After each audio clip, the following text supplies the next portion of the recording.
Welcome back to another episode of Grizzly True Crime. My name is Gisela K, and today what I'd like to do is provide you with another case file. If you look at my playlists of other cases, I oftentimes make a case file, which is one place to look at everything at the time of recording. So what I'm going to provide here is all the interviews, the family interviews, the coroner's interview, the lead prosecutor's interview, the neighbor's interviews, everything, so we have it all right here. I think that could be useful because for me personally, it might even be useful for me. I might refer back to this a few times because sometimes I'm like, wait a minute, where did we hear that again? Or what did that person say again? You know, so for instance, one of the victims, Xana, her dad said that he spoke to her last around midnight and that she was at home chilling with her boyfriend. But then police say that Xana and Ethan got home around 1:45 a.m. So now, I don't know what that means. Does it mean that then they left the house again? Did they perhaps pick Kaylee and Maddie up at the food truck? I'm not too sure what it means or where they went between that midnight and 1:45. That would be part of the timeline then, of which now we know nothing yet. But hopefully over time, we can figure that out based on what law enforcement says. It's not really our right to know. The reason I say that is because, of course, we're all just trying to understand how the hell can this happen? How can 4 people be brutally murdered in their beds? I mean, this crime is deeply disturbing. And I mean, it's after going to a fraternity party, going out to the corner club, like an average weekend in college. It's such a beautiful college town. These kids had everything going for them. They were doing so well. I mean, Kaylee was so excited about her upcoming job and a new Range Rover and all of this. And then an attack like this, I mean, it's just absolutely frightening, to be honest. It's really terrifying to think about what happened here. So let me get into providing you with everything. Before I do, I just quickly want to go over Tan Hat Guy's interview that he gave to the Daily Mail again. That would be the guy with the tan hat in the food truck video. He initially commented on another YouTube content creator, Plunder's TikTok, and was saying, oh, I didn't know that the white hoodie guy was a lurker. I don't know, he seemed like a nice guy. And then he gave an interview to the Daily Mail and said the following. New details have now emerged about Goncalves and Mogan's last night out from Joe Vidot, a local man who saw the 2 co-eds out on the town in the hours before the attack. Police had previously said that the women were partying at the corner club bar the night before the attack. Vidot was also there and said that the women were catching the attention of many men at the bar. Now, if you look at the corner club, online pictures and whatever, it's not all that big inside. I mean, you can see already from the outside, the building's not all that big. So some people have said, whoa, he was really watching them. But I think it'll be kind of hard to not see them or anyone else in that room, really, because there's only so many people that can be there, right? He then says, a lot of guys were talking to them at the corner club, adding that Goncalves was visibly drunk. The taller girl with the pink on, she was glass-eyed. I audibly said, ew, out loud. Now, some people, I've seen them interpret that as ooh. So I don't know if that's like ooh. I always spell that differently. I mean, this is also a British paper, right? The Daily Mail. So to me, that means ew. But let me know what you think. I don't know. I just audibly, I said ew out loud. She was just stumbling through. He said he left the corner club ahead of the girls and was with a neighbor who had just moved to Moscow, showing her the grub bus, a food truck popular with students with the late night munchies. The thing is, he doesn't talk at all about the long hair guy, and it seemed more like this new neighbor, the other blonde girl with the white park on, was more with the long haired guy, and it seemed more like the long haired guy was showing her around. But okay, I was just there waiting because the grub bus takes forever when a bunch of drunk zombies shows up there, he said, noting that he was 100% sober. Now, he sounds very judgy, and I'm going to try to sound not too judgy, but I must say, I just find it interesting that he's saying he's 100% sober, but yet he's out partying with a bunch of kids, really, because he's a little bit older from what I understand, and he's also a single dad. I believe he has 2 kids, so I'm not sure who was looking after the kids, or if the kids were the mom at the time. I'm not too sure what's going on there. But anyway, he's just like, I was 100% sober, and these bunch of drunk zombies showing up there, and then to Kaylee and Maddie saying, ew. It's interesting. I can understand why you guys are all still emailing me about this. It's definitely interesting. That's when the woman showed up with a guy in a hoodie, who has been the subject of much speculation among internet sleuths as a suspect. Police have not named the man, but said he is not considered a suspect. Joe said, I saw the hoodie guy show up with the 2 of them. The vibe I got from him is that he's super nice. He was trying to help them get home safe, Vidot said. And if he says he was trying to get them home safe, safe from who and what? Who was giving them bad vibes, you know? That is the question. Anyway, so that's the interview from Tan Hat Guy. Now, the first thing I'm going to include is the interview from the neighbors, as in the neighbors of the house at 1122 King Road. If you have no idea what I'm going on about and you've never watched anything on this case, then please click the link in the pinned comments, which will take you to my playlist, and binge watch some of that, even if it's at 1.5 speed, because all the details are there. I like bullet points and I like details, and I've been covering the details as they unfold.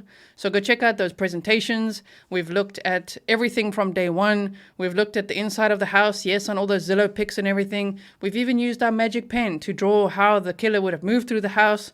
We've done everything possible that we could do in looking at the details of this case. So I hope you will check it out. I mean, to this day, I'm still getting emails of like, did you see this? But like, yes, did you see it? Because it's on the playlist. So I hope that you will catch up over there. Okay, so now I'm going to keep quiet. I'm going to put up the videos for you to work through, make notes of, whatever. Maybe you missed some of the interviews. I'm not sure. And I will see you in the next video. Thank you so much for watching. If you wouldn't mind hitting the thumbs up and sharing, hashtag Grizzly True Crime. And then the hashtags I see being used for this case is hashtag Idaho students, hashtag Idaho homicides, and hashtag University of Idaho. So if you want to use some of those hashtags as well, it helps to categorize it nicely all in one place on social media. And if you aren't yet, please follow me on Twitter. That's where I'm most active on social media, at Grizzly Gisela. Okay, let's get into it.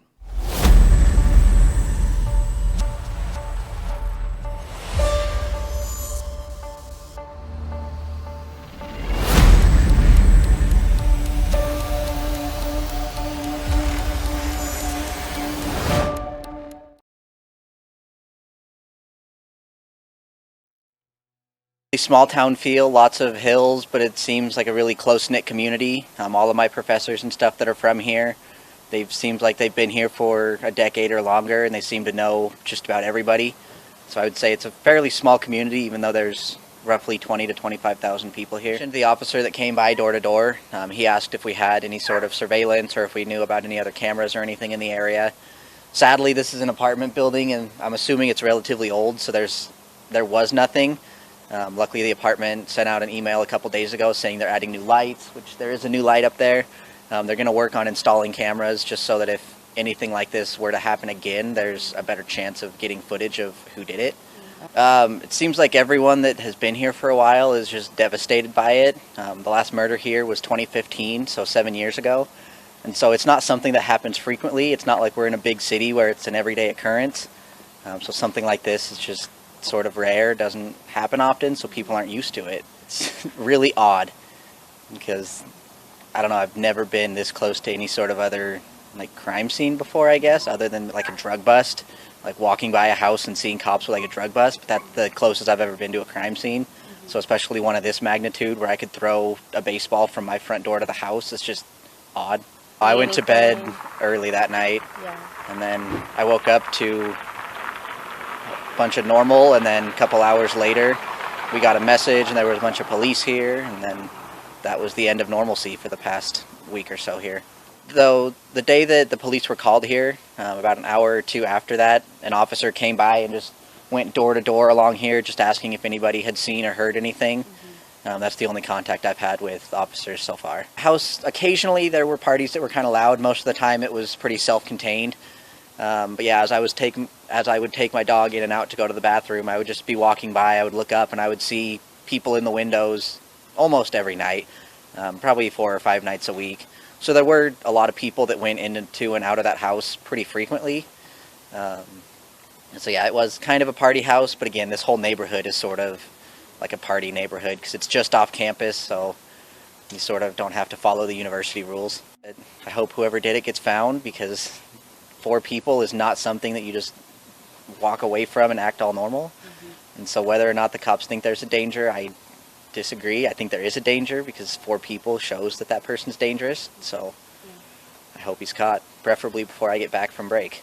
I'll carry a weapon on me. I used to do that before I moved up to Moscow. Moved to Moscow, thought it was super safe, stopped, and then this happened. And so at least if and until they find who did it, I'm going to continue carrying a weapon on me again. We have the details of sort of what caused the police to think it was a homicide, then I'm still not entirely sure about it. Student at the University of Idaho College of Law who lives near the victim's house. Good morning to you, Jeremy.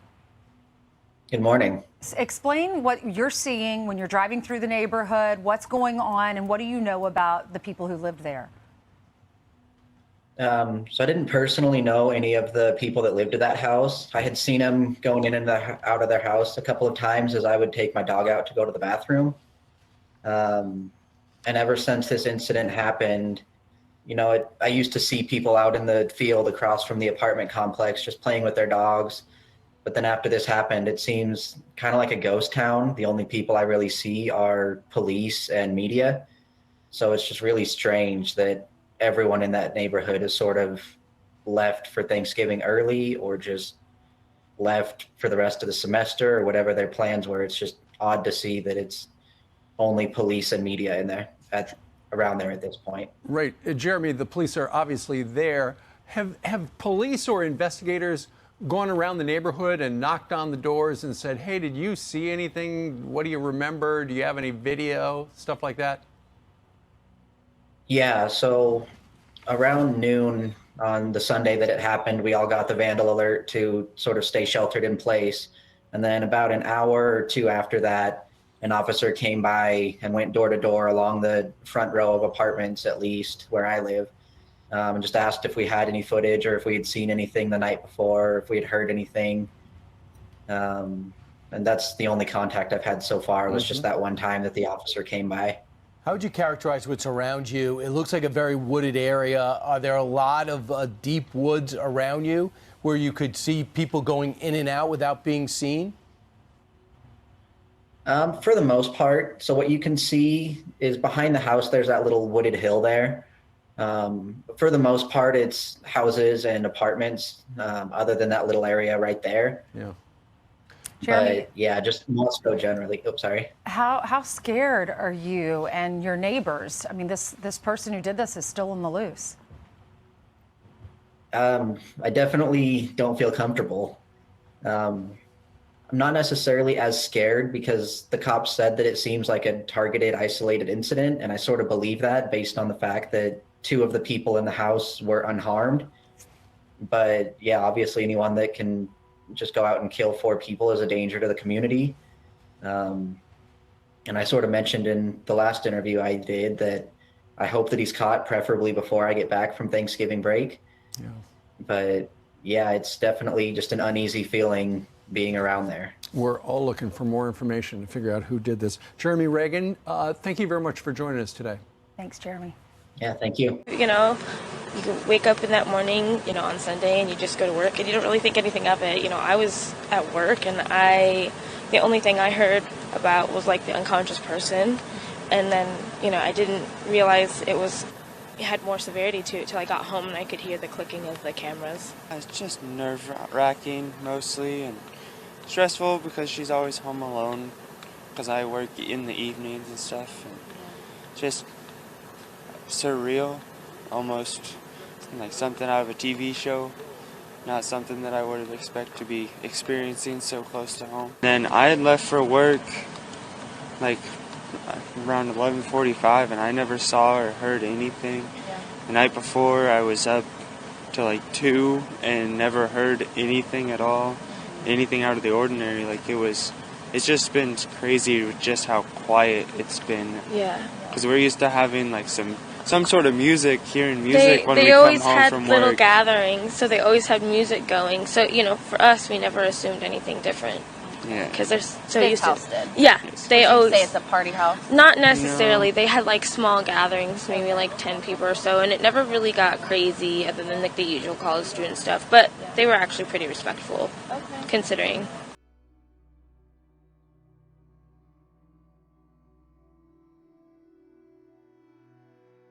Moscow police, they've said there is no imminent, threat to the public, that they do believe this was an isolated, targeted attack.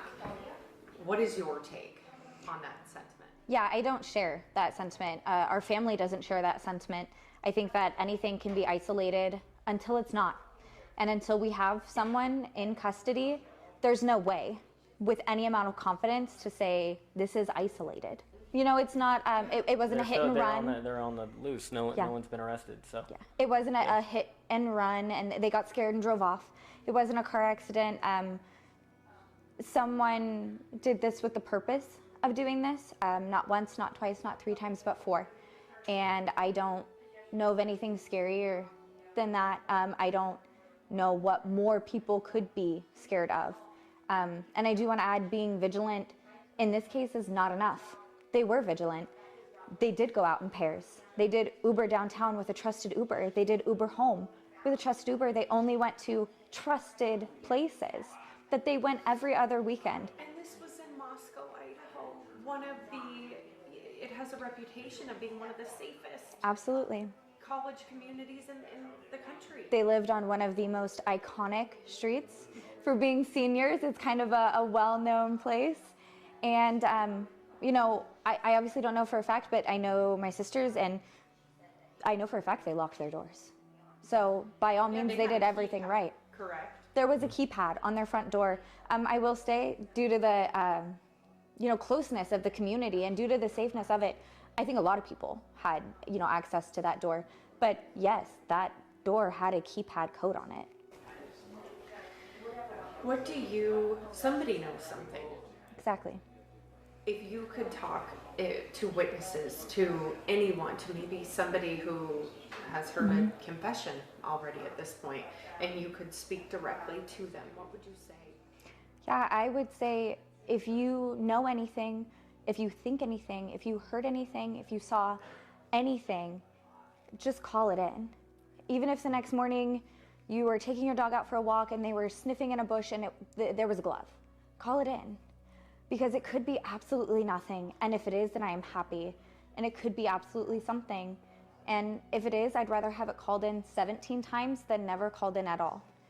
I think to whomever did this, if you saw someone acting out of their nature, I know it's important to protect family, it's important to protect friends, and I know that those ties of loyalty are strong, but you should be scared. And this isn't someone that should be protected. So if you noticed odd behavior, if you noticed something in the shared bathroom trash can, if you noticed a weird smudge on the fridge after your roommate came home late, call it in. Weird injuries. Any injuries, anything at all. Because worst case scenario, the police talk to them and they get to go home. If they have nothing to hide, then you just did your job. Call it in anonymously. Any information at all that people could hand over to help would be amazing. Yeah. We just need more. Tell me about your sister. Yeah. Kaylee was a spitfire. She absolutely was, you know, the tan blonde with a beautiful smile that lit up the room. But you hear that every time. She was so much more than that. She was an absolute brat. She was an absolute... Speaking like a true sister. Totally. You know, I mean, just to be genuine, I know that that's what she would want, is just that authenticity. Because that's exactly who she was. She didn't take any crap from anyone. She didn't take any BS. She was a fighter. She was stubborn. She was the absolute justice police. One of her very first phrases was, "What about me?" She was always concerned about what was next. And Kaylee, unashamed of anything, loved the finer things in life. You know, I would go up to her closet and take her and be like, "Olivia, that's literally Calvin Klein. Like, it's literally like name brand." And I'd be like, "I don't know what Brandy Melville is, Kaylee. Like, okay, you can have it back, sorry." But that was Kaylee. She loved the finer things. And she loved adventure. She hated, I won't say she just hated sitting, because we had plenty of lazy days together, but she liked to have, she collected memories. She loved taking photos. She loved having a very social life. She loved being that person on social media, and there's nothing wrong with that. So I know that those profiles are public, and I beg people to look at those gracefully. But yeah, look at them, because they were real human beings, Kaylee and Maddie, and they posted real college girl things, and they loved it. you know? I spoke with Kaylee Goncalves' sister, Alivea, who described the last night of the students' lives. My sisters did everything right. They went out in the buddy system. They went out together. They Ubered out. They stopped and got food. They Ubered home. They let their dog out to go potty. And then they locked their house up. They did everything right. And this still happened. We're mad. We're really mad. We know that there is someone who is responsible for this. We know that there's someone who saw something, and no one's talking. We're not getting any answers, and we're not going to settle for that. I'm very sorry to meet you this way. What do you want people to know about your sister? Yeah, I think the most important thing to know about Kaylee is she was a go-getter and she was an absolute fighter. And I want people to take this personally because she was everyone's daughter. You know, she's the neighbor, she's the friend. You know, she was the girl who made your coffee in the morning. And everyone should be taking this personally. So we're taking it personally, and it doesn't make any sense, certainly not to you. In terms of what you understood about your sister's life, was there any threat that she had ever had? Was there anybody who was coming after her on social media? Did she have a past, a problem with a boyfriend or a friend? Anything to inform why somebody would do something so violent to her, her friend, her other roommate, and her boyfriend? Absolutely. There's nothing. There's no boy problem. There's no threat. There's no high-risk lifestyle that could have indicated this. It has taken all of us completely by shock, and we have absolutely no ideas. None. Now, your frustration, other than just dealing with the tremendous loss for your family, is what in terms of the investigation? I think this happened in a small town, and I absolutely understand that local authorities were probably overwhelmed, and I don't blame them at all. They did exactly what they should have done. But we're losing critical time, and I want more coverage. I want more done. I understand that we can't release information. It's an ongoing investigation. I don't ask for that. I don't want to impede on anything, but I want more people speaking out. And if that takes the police to push that agenda, that's fine. But unfortunately, I feel like it's been me and the families pushing that agenda, and that's been really difficult. First off, the map that just came out from police, it gives a little bit of a timeline of where they may have been that night. Does that map mesh up with the timeline that you've been putting together? Yeah, I'd say it's very close. I'd say if you have any closer details to kind of hone in, 145 could be very vague. Maybe it's closer to, 150. Let us know if you have anything concrete, because right now concrete's what we can go off of. In terms of the details, you said it's close. Mm-hmm. Does that frustrate you that it's close? I do, but right now we're still trusting authorities that, it's not going to be 20 minutes here or 15 minutes here that's breaking this. But yeah, I implore everyone, if they know something different, bring it to the police, because if they want to tighten up that timeline, we stand with that. It seems like there's this very big gap when it comes to Ethan and Xana. Do you know where they might have been? I don't, unfortunately. I know nothing about them. We have no idea where they were, but we do have a pretty tight timeline on Kaylee and Maddie, and it is close to what they are posting, but it is a difference, and that difference actually could be huge. I mean, it could be, it could not be, but 145, 159. So there is, and we have corroborated with my phone records. Kaylee's phone records, the driver that was driving them around. Yeah, so you really have, concrete. You have pulled video seeing the Uber driver dropping them off. Yes. You've checked your phone records. You know with Yes. timestamps what Yes. time they got home. Yeah. It's not exactly what police are saying, right? Right. It's not 145. Kaylee and Maddie were picked up from their home at 1122 King around 10:15. It's about a 5-minute drive down. So they arrived to Corner Club around 10:20, which is different than what was released at 10. We know that Kaylee called for an Uber at 1:45. He arrived at 1:49, got in the car around 1:50. It's about a 5-6 minute drive. They arrived home at 1:56. Is it frustrating that your timeline is based on timestamps from videos and phone records, and their timeline doesn't exactly match yours? I just feel like there's a reason they're just putting it out, the estimate. I don't know, because they do have that information from us, and they've asked us where we have gotten that information, and we have concrete backing. She put it together. It could be conflicting stories. We just don't know. This is the information that I stand behind. I think that when they say 1:45, I think they're kind of referring to the whole group arriving approximately 1:45. I believe that maybe Ethan and Xana, and I don't know, may have gotten home around that time. And then the girls, obviously 1:59-ish is shortly after. So they're just kind of grouping that the group arrived home around 1:45-ish. But they were not together. And we don't know anything about Ethan and Xana. We do know about Kaylee and Maddie. And some of the time stamping afterwards, you know that your sister was making calls, right? She was making calls as late as almost 2 o'clock. Yes. Yeah. How do you know that? So she was on my mom's cell plan. So we pulled my cell plan. On Sunday, I was able to pull those cell records. And you could see that she was calling somebody out. Yeah. Does it seem like they may have been involved, or does it seem like no, no, not at all? Kaylee had no shame in kind of power calling, so it fits Kaylee.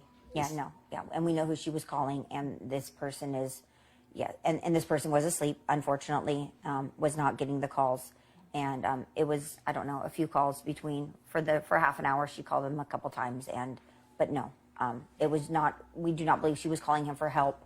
We believe that she was just calling him to come over. If Kaylee was in imminent danger, her or Maddie, they would have called 911. They would not have been calling this person. Yeah. And that was so at around 2. Yeah. So at that time, we started believe around 2:30. Yeah, we believe that the girls were just fine. So from those phone records, it looks like the girls may have been alive around 2:30ish. 2:30 is what the last call. No, the last call is shortly before 3 a.m. Short, yeah, that's right, 2:50 something. 2:52 for both of them. Yeah. Mm-hmm. It's now been 5 days. Right. And still no killer, still no motive. How are you guys holding up? Yeah, I think it's different for everyone. They obviously are, the same people to us, but they were different to all of us. To my mom, it was a daughter. To my aunt, they were nieces. To me, they were sisters. And we all had different, very complex and amazing relationships with both of them. So it's going to feel different. Empty. Yeah, for all of Kaylee was us. just home. She just left on Friday. She left on Friday morning to go to a Pi-Fi party, and she had just bought a brand new Range Rover, and she contemplated all day long back and forth whether she should go home, and because she just really wanted to show it to Maddie, and some other friends and whatnot. And she's just like, Mom, I'm gonna go to the Pi-Fi party, and Maddie's got to see this my new ride. And I'm like, for sure. Like, I mean, it was nice. Right. It was really nice. She just bought it that day, all her own. And I talked to the girls on.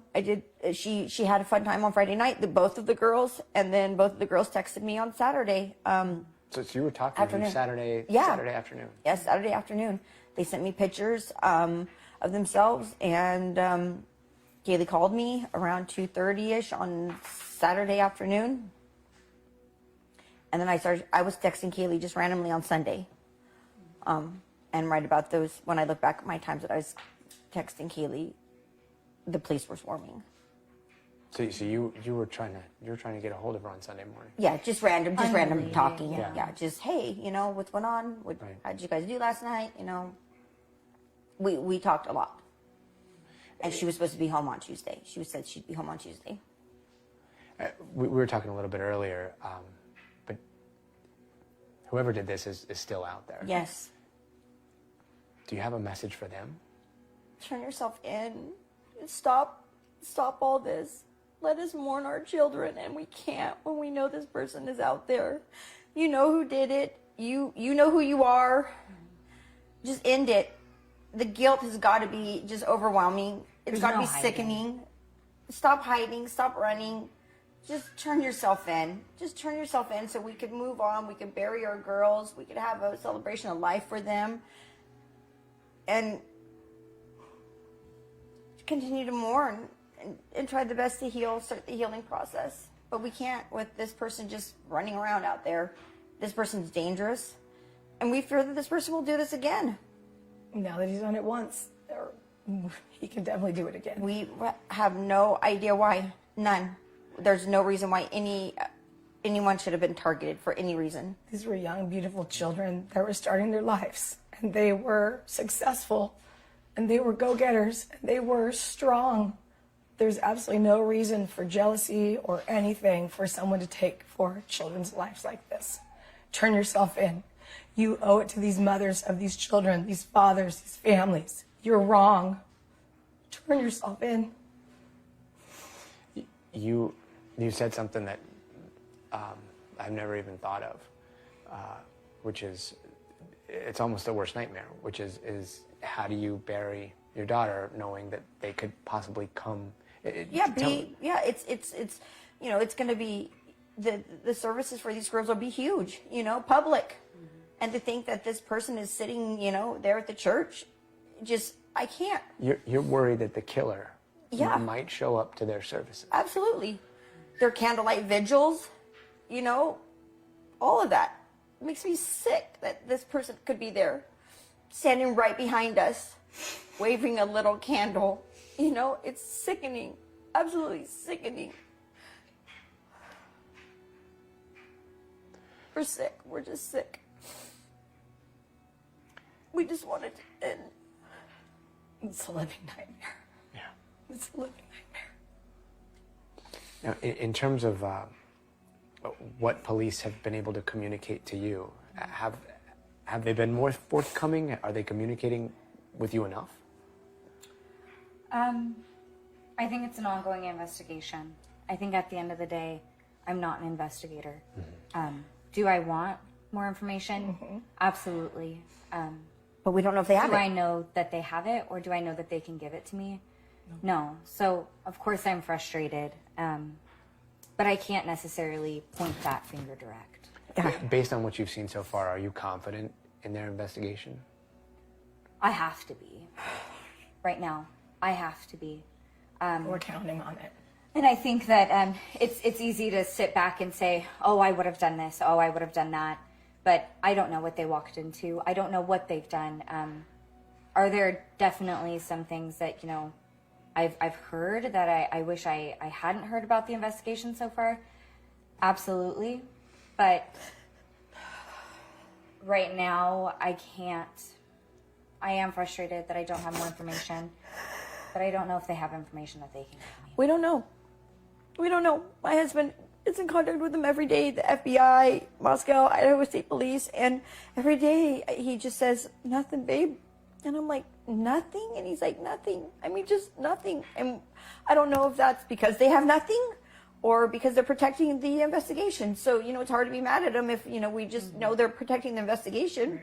But it would be nice if they said, we have something, we have a little lead or we have an idea. And it just gives you a little bit of hope, know? And I mean, It is very hopeless right now, I guess, being left without that information.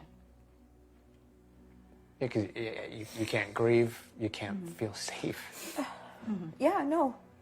Yeah. And if Kaylee and Maddie were down there right now in this situation with somebody else, they would be home. I would have told them, and they, I would have been, you girls need to get home now, like yesterday now. So, to families, I mean, I think it's Thanksgiving weekend is coming up, and most kids are coming home, but there's no way. And there's no way that I would send them back until this person is found. This person, it's an isolated, targeted, incident until it's not.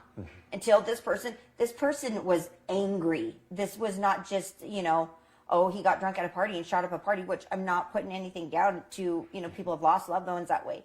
But this was a very violent, targeted attack.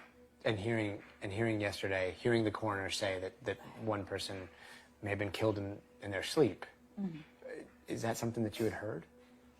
Yeah. Yes. And that's hard, but I guess for us that kind of just indicates, premeditation, which we've been fighting since the beginning away from this term, crime of passion. Crime of passion. I think that comes with a certain connotation that can lead to empathy, and we don't agree with that. No. So when you hear them say that someone was killed in their sleep, you think premeditation? Absolutely. I think it's impossible not to. And not one, 4. I mean, I don't know if all 4 of them were. We don't really have the details. But regardless, 4 people were stabbed to death. And premeditation, I mean, like you said, it's You very went into different than somebody's house. Went into with a someone's knife. house with a I'm knife. not saying, weeks lead up. I'm not saying months Right. lead up. It literally could have been 20 minutes. I Yeah. don't know. But to Somebody went in there. this with wasn't intent to a kill. fight that the girls had said something and offhand this occurred. They must have walked in on vulnerable sleeping A coward. kids. Coward. And so for what it's worth, I want to run as far from the term of crime of passion as possible, because I think it's weak and I think it allows him to hide. And I think it gives him an out that he doesn't deserve. That he walked in and got mad and angry. They were all there together and something occurred and he got mad and, wielded his weapon or whatever. No, this person snuck somehow into the house, whether it was a door, an unlocked door or an unlocked window, but he was not invited and he came in with a weapon. To and do he killed intentional harm. With intention, intention to kill. Intention to kill, exactly. Not even harm, to kill. Yeah, and not just one, not two, not three, But four. One after another, after another, after another. And again, that little detail about it shows like there's vulnerability, right? There is the idea that there may have been defensive wounds, but at least one person didn't see it coming. Right. As far as we know. We don't Yeah. know. As far as we know. Yeah. According to what the coroner has said. Right. In terms of somebody getting into the house, they keep saying no sign of forced entry. Right. Do you think that this was somebody that was known to them? I think that that's kind of an impossible question. I think it's a very popular house. As a mother, I feel like they know him. I do. I've always felt that way. Nobody has told me that anyway. Just I out of just gut. feel it. Yeah. I mean, this is a college town. It's a small town. I feel the girls knew this person. But we don't know that. Oh, yeah. We don't. Yeah, we absolutely don't know that. We don't know that. I just feel it in my heart that they knew the person, and I've always felt that way. I don't know why, but I've always said they knew him. They knew him. They know him. Yeah. I just don't feel like this was like some rando just driving through Moscow happened to stop by their house. I will say they did have a keypad on their front door, and it was a very popular house. So I know for a fact that people who weren't necessarily roommates of the house did have that code. So no sign of forced entry doesn't necessarily mean that they were invited in. That's all I can say. And the people that survived were on the first floor. To our knowledge. Yeah. And then if they come in through the keypad, is it possible to bypass a room on the first floor It and go is. up to the second floor and third Correct. floor? Yes. Yes. There's also a door in the back that just leads directly to the middle floor. I don't want to put you guys through any more. I think we're good. One of our senior producers did have one question. We know it's been tough getting answers from police for everybody. Just what have police told you guys about the investigation, what they found, what's going on, and Gabi will. Yeah. I think to answer that question, we know exactly what the public knows. We really don't have any further details. And unfortunately, if we did, I wouldn't give them to you guys. Right. Just We frankly. wouldn't impede We're not ready the for that. investigation. I would But never honest impede to this God, investigation. We don't. The public needs to know is that there is someone out there that has violently killed 4 people, and that no matter who died first or second or last, they're gone, and we need to get this person now before it's too late for anybody else to suffer what we are suffering for the rest of our lives. He took their lives, but he took them from us. That will never change. We will never let Kaylee and Maddie's memory ever disappear, but that's all we have left, and that's not enough. Done. There's your answer. Yeah. There is no other information. There is no other information to get. And unfortunately, you guys will probably hear it first anyways. Yeah, before right. we do. Yeah, it's pretty true. Things leak out there all the time. And we're like, did you see this? Did you see this? Did you see this? We're like, nope. So I call have my been husband. He's like, I haven't heard that. for, the reporters and stuff that have reached out to me ahead of breaking these stories. Yeah. Even if it's only 20-minute heads up, it's nice to be able to process that information as a family first before reading it online. Blast it out there. Yeah. To everyone who has done that, I just wanted to say thank you. I know that if it bleeds, it leads. I get this industry. I'm not stupid. But thank you to those who have done so respectfully and with empathy in their hearts. Agreed. Thank you guys. And we'll do the same. Of course. No, thank you. Met, in the 5th, 6th grade, and that was it. Like, there was just no going back. they always had each other. And Karen, Maddie's mom, has said, and she's always said, you just need one good friend in life. And they were each other's one good friend, for better or for worse, because they had plenty of their fights. Honestly, most of the time at Kaylee's fault. They did everything together. And so it's unfortunate that they had to experience this tragedy together.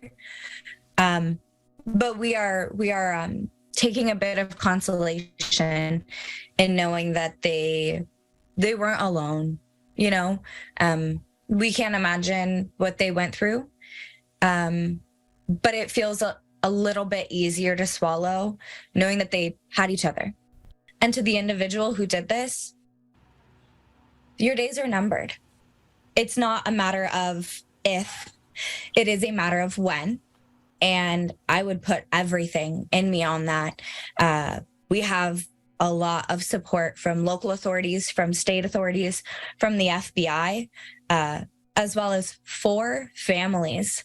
I'm just one piece of that. So I was able to get a pretty good timeline on Kaylee and Maddie the night of, from about 10:15 until shortly before 3 a.m. I know for an absolute fact that he is not a suspect. He is not suspicious. He is 100% innocent in this. We are joined by the parents of Kaylee Goncalves, one of the victims of this tragedy. Christy and Steve Goncalves, thank you so much for joining us, and we're so sorry for your loss. Christy and Steve, can you tell me about your daughter tonight? Our daughter was super driven. She was a 3-time Dean's List member. Her grades were amazing. She competed with everybody. She loved competing. She was just a highly driven person who had many goals in life. She had an internship that she was offered a full-time position, and we've worked with them, and they've been great with us this whole time. But yeah, she was driven, and she was going to go somewhere in life, and a great member of society, and that's what we wanted. Yeah, y'all have to be so proud of her, and she was taken away from us far too soon. Can you tell us what the authorities have been telling you? We want to do anything that we can to help you to get justice for your daughter and the rest of the victims. What are they telling you? They're telling us that there's so much evidence that it's going to take a lot of time to process it all.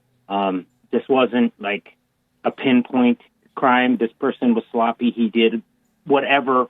When I say he, obviously you can't say that. That's just me. But he made a mess, and there's a mess there, and they're going to have to go through that point by point, and that's going to take a lot of time. That's why they reached out to other facilities to help them with that lab work. They do have a mobile unit on site that they said that they're able to really expedite things with this mobile unit. Hopefully, they're reaching out to other DNA processing type companies such as like 23andMe to get involved. They have not confirmed that they have DNA from this person. They just said that they have a ton of evidence. And evidently today with the new task force, the new FBI task force on site, and the FBI, of course, and Idaho State Police, they said that they were able to pull a ton of evidence from the house today. Yeah. And they're processing that. So it just takes time. Yeah, we've only heard positive stories about your daughter and the other victims out there. We couldn't find anybody to say anything about them. It's only been that they were givers. They loved everyone on campus. You see the videos on social media of them being so happy. Did y'all have any clue? I mean, there haven't been a murder in you guys' town since 2015. Did y'all have any clue that they may be unsafe on the campus? Was there any indication? Absolutely not. And if they were, we would have told Kaylee to come home immediately. And same with Maddie. Maddie's family is our family. I know we're very close with them. They are not speaking out. They choose not to speak out, and they have asked us to please go ahead and speak on behalf of Maddie. They were best friends from little girls. She was part of our family. Kaylee was part of their family, and absolutely not. Our son went to that college. No, absolutely not. My daughter was aware of her environment. Very aware. She turned her camera on. She would film when she thought somebody was following her out of a mall parking lot or a grocery store. She was very aware. that, you know, she was a pretty girl and that, you know, it could attract some problems. So she was alert. She was a streetwise child. She herself was a web sleuth, literally through and through. You know, listen to, you know, which is just so ironic and just so surreal in all of it. You know, just very, you know, sad for families when she'd hear about this type of stuff happening. Like, Mom, did you hear about that? Or Mom, did you hear about that? Keep track of it. You know, and she was very well of her surroundings, very well. I mean, she would think somebody was following her, and she would call me and say, Mom, I think there's somebody following me. And I'm like, well, Kaylee, call the police, you know, and then she'd say, oh, never mind. They just turned into 7-Eleven. You know, just, I mean, she was aware, you know, and very aware. And she locked her doors at night, and she locked her car. Kaylee was home, had just been home, so we are so thankful that she had just been home for a week and a half. She just bought a brand new vehicle for herself, her first vehicle. She had planned a trip. She was planning on backpacking across Europe for the month of January, starting her new job in February with this internship that she had done, wound up offering her a full-time, very well-paid position that she was very excited to take. And she was with us for the last week and a half. She went home Friday to literally go show off her new vehicle. She was like, Maddie has to see my new ride. Like, she has to see this. And she was talking to Maddie the whole time, going back and forth between the car she was buying, and said, I'm not going to tell you. You're just going to see me pull up and wait till you see what I pull up in. Wow. And that was Friday. And we spoke to Kaylee on Saturday, and she sent me pictures, a lot of the pictures that are online. And they were both of our girls. And when was the last time y'all spoke? When was the last time? What was that conversation like? Was it just like you described? Kaylee called me on Saturday. My birthday was earlier in the week, and I didn't get anything for my birthday. Boo-hoo. We were, you know, she was like, you know, it was not a big deal. But Kaylee called me on Saturday and said, Mom, I'll be home on Tuesday, and I'm going to take you out to breakfast, lunch, and dinner, and it's all on me, and we'll celebrate your birthday. And I said, well, I don't know if I believe that, meaning she'd pay, but that sounds great, Kaylee. And I'll see you on Tuesday, honey. And then she sent me a couple pictures of her and Maddie. And that was on Saturday afternoon around 3. Have you had the opportunity to talk with any other victims' family members? I know you all are grieving together. Only Maddie. And it was just over at our house. We just had Maddie's mother and father here. They were here for a couple, and it was very emotional for us today. That was the first time that we had gotten together. Just sad beyond belief, just beyond anybody's worst night. Absolutely. I mean, I'm sure you can only fathom, yes, but ma'am. it's heartbreaking. Maddie was an only child, but like I said, she was our child as well. Yes, and even Kaylee, how many siblings she had, she would always say 6. She said 5 sisters and a brother, or 4 sisters and a brother. And that was always Maddie. Yep. Maddie was in our oldest daughter's wedding. She said all of my sisters are my bridesmaids, and Maddie was one of those bridesmaids. And it was all of Olivia's sisters, including Maddie. She every time we traveled out of the country or went on vacations, Maddie went with us.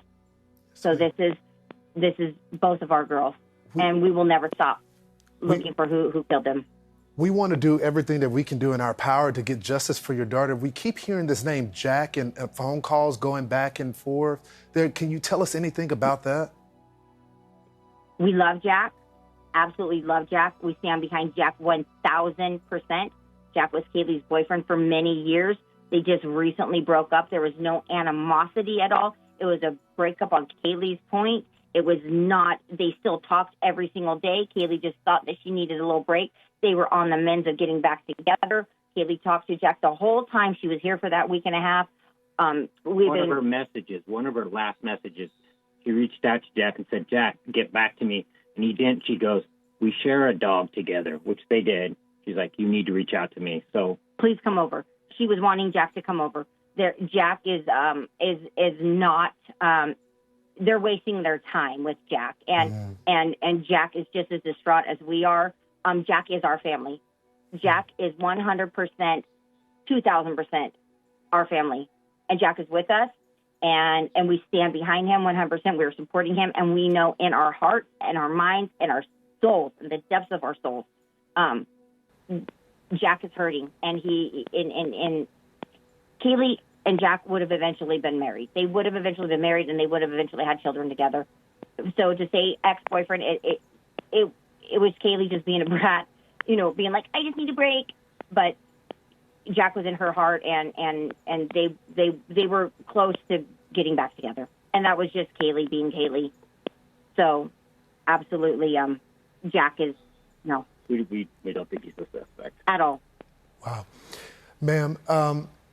Can you tell me about what the mood is like in the town? You guys have been so brave to come on the program tonight and talk about your daughter, talk about the other victims, talk about the investigation.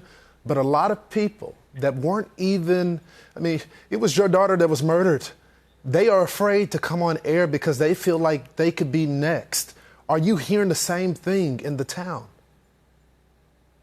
I don't like the fear. I want to share my address and give it to you to share with them. I have no fear whatsoever of this individual. I almost welcome him to come to my house. This community has been amazing. Every day we wake up with more food than we can ever eat, donuts, things. People are giving.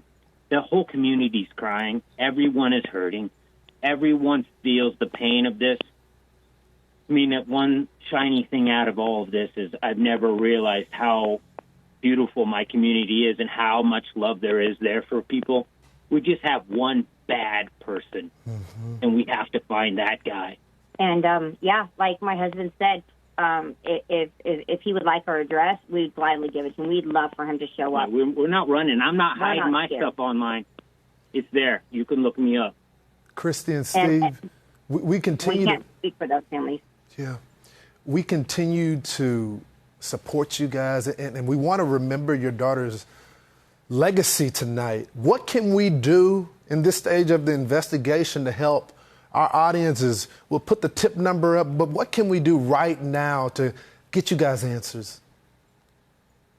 I think we need to post this timeline because it's a small community. This is like 6,000, 7,000 people. We need to put a timeline out there where just random people can look there. People don't know, but their Teslas are filming 24/7, 7 days a week. So there could be somebody who doesn't realize that they have evidence. Their ring cams, their phones, they were out and they were recording, and you know what? They look and, oh, what's that shady person? Look at that guy that just ran across the camera in the back. It's always those little things. Did you get gas during the time that this activity was going on? Gas stations. Did somebody go in and buy Band-Aids? Obviously they're checking hospitals for somebody going in and, we're assuming this person was wounded. We're assuming this person got hurt in this struggle and this altercation that took place that night. They possibly needed stitches or were, going to Walgreens at 3 a.m. getting Band-Aids. Anything. So post that. We'll get you that timeline. You post it on your site. They should have the timeline. And that should help. We have that timeline. We will post it up. If anyone that is, and it's right there on the screen, if you see something, if you anything minor, call the tip line. If you were there in that area, any little piece of evidence can help the authorities. I want to give y'all one last moment to tell our audience anything else. My last thing is, if you have a daughter or even a son in that area, turn on a tracker app. Share that information with your family. Don't walk around that town without everyone knowing who you are. That you have to protect yourself. We have somebody loose. I don't want to create a panic. I don't want to do anything like that. But we know what we know. There's somebody out there. He's a psycho, and your daughter needs to share her address with you. She might not like that, but that's what you do in times like this. That's right. Christy and Steve, before I let y'all go, because y'all have been talking with the investigators, what piece of information do y'all feel is most important that could break this case wide open? It's all digital information, phones pinging off of their residence, somebody's ring cams, and they're combing through that, and obviously physical evidence from the inside the house. If you have a router and you know you're within walking distance of this address, yes, this happened, turn that into the evidence. Don't make them go find it. You give it to him. You Your reach out to them. your neighbor, because if he had his phone in his pocket, his walking, those homes are so close, his phone was trying to connect to those internets as he's walking through. If he had his phone, we're just assuming it's a he. Just let people, You could have evidence let and the not know. authorities know. My Wi-Fi is available to you. If you want to search, don't make it hard, don't make it difficult. Don't make search warrants have to be gotten and to search for this. Just say, hey, I'm Kaylee and Maddie's neighbor. Check my Wi-Fi, check my Spectrum account, my Verizon account, whatever. You could be the key. You really could be the key. Yeah. Kristen. And I would think that the FBI is doing that, but it takes time, and if you volunteer it instantly. Yeah. Christy and Steve, you have been so kind, and you have poured your heart out to our audience, and we stand with you and the rest of the victims' families. Thank y'all, and we continue to pray for you guys. Thank you so much for joining me tonight. Thank you so much. How you guys doing? Me, it's not real yet. I'm a bit in denial. I'm hoping for justice. That's why I'm trying to switch myself into that mode to try to find some justice. That's where I'm at. I get it. Steve, Olivia? Yeah, I just know my sister, she was a hard worker, and just sitting in my bed and crying myself to sleep isn't going to do her any justice. And that's not what she'd want me to do. She'd want me to stay active and doing what I can to spread her message and hope that we can find this suspect or suspects. And that's how I feel. I get it. She's got a great smile. We keep showing that picture. I know your family's been frustrated with the investigation so far, understandably so. Here we are, a week and a half out, and really not much information about this. Does not appear to be a suspect. Tell me, Olivia, what specifically you've been frustrated with, because you did your own work here. For instance, you found video of the food truck, for example, where two of the victims were seen the same night as this killing. Yeah, I would say, I think that obviously this is extremely personal for us, and we treated it that way from the very get-go. I know how valuable those first 48, 72 hours are. And I can only hope that the police also know how valuable that is, and that they have a lot of information there that just isn't public right now. I will say the one lingering frustration I have is the timeline. I know it's semantics, but my sisters got home at 1:56. It wasn't 1:45. I know it might not seem significant, but when we're looking for camera, when we're looking for dash footage, when we're looking for any of those things, I do feel it is valuable, and they did get home at 1:56. It was not 1:45. Right. Well, there's one detail there. Kaylee's mother has said she believes that the suspect, the killer, is someone Kaylee knew very well, and that the killer might even be at the vigil. Remarkable. I wonder, Steve, do you share that view? It's speculation. My daughter was very popular. It seemed like everyone that I talked to said she knew everyone. They had parties. They were college kids. They were about to graduate. Yeah. So somebody could have partied in the house and got an idea or got the confidence to pull that off. Steve, this question of a stalker, and I'm very conscious with this story of how many rumors have been circulating, and a lot of those rumors turn out to not be true. But Stephen, this discussion of the possibility she may have had a stalker, have police been able to stand that up, or not? They seem to be knocking that down. Yeah, it seems to be knocked down. Obviously, any of that information would be new to us as well. Kaylee FaceTimed me. She didn't call or text. She FaceTimed me for literally hours, almost every single day. And she was extremely cautious. She was very vigilant. I think that she really would have noticed something, and she would have said it to us. She wasn't, scared to get us involved in her life in any capacity like that. I know you're frustrated with how much and how information, developments in the investigation are being shared with the public. Are they sharing anything with you that they're not sharing publicly, in light of the fact that this was your sister, this was your daughter? I'm not getting anything. They're not sharing much with me. I know that there's a separation in duties there. They do have the FBI now, so I don't know how much the individuals that I'm talking with, which are the local, are actually exercising their different jurisdictions, I think they might not know a lot because, you know, they have briefings, and if they haven't had a briefing, they probably don't know exactly what's going on. Are they contacting you at all? Are they keeping you updated more than they are, say, on the website or with these press briefings? To be honest, they're not. I mean, yesterday I asked about the stalker question and they couldn't confirm anything. And then today I hear that they're reaching out to the community saying that there's a stalker involved. So I don't know what to make of that. It's a lot of sorry, go ahead, Steve. Purposely, they're just so vague with everything that they say, and then they like slowly peel it back layer until you like find the real story. It all started with a sharp-edged weapon. What was the use in telling the community that a sharp-edged weapon was used instead of just coming out and telling us that it was a knife from the beginning? I don't understand the purposeness of being so vague. You're not holding the integrity of the case together by not telling anybody anything. I understand you have frustrations for how police and investigators have handled the crime scene. What are those frustrations specifically? Well, they expanded it, and there was volunteers that walked around, and they disclosed that they were looking and found different things.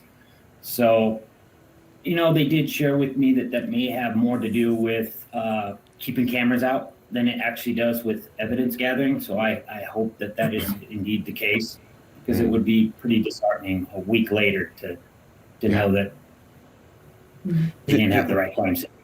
One of the mother of one of the surviving roommates, so reminding our viewers, there were two roommates who were upstairs and survived this, told a reporter that those roommates heard something that night. Have you been told? Have you heard from sharing with other relatives of the other victims what that was exactly?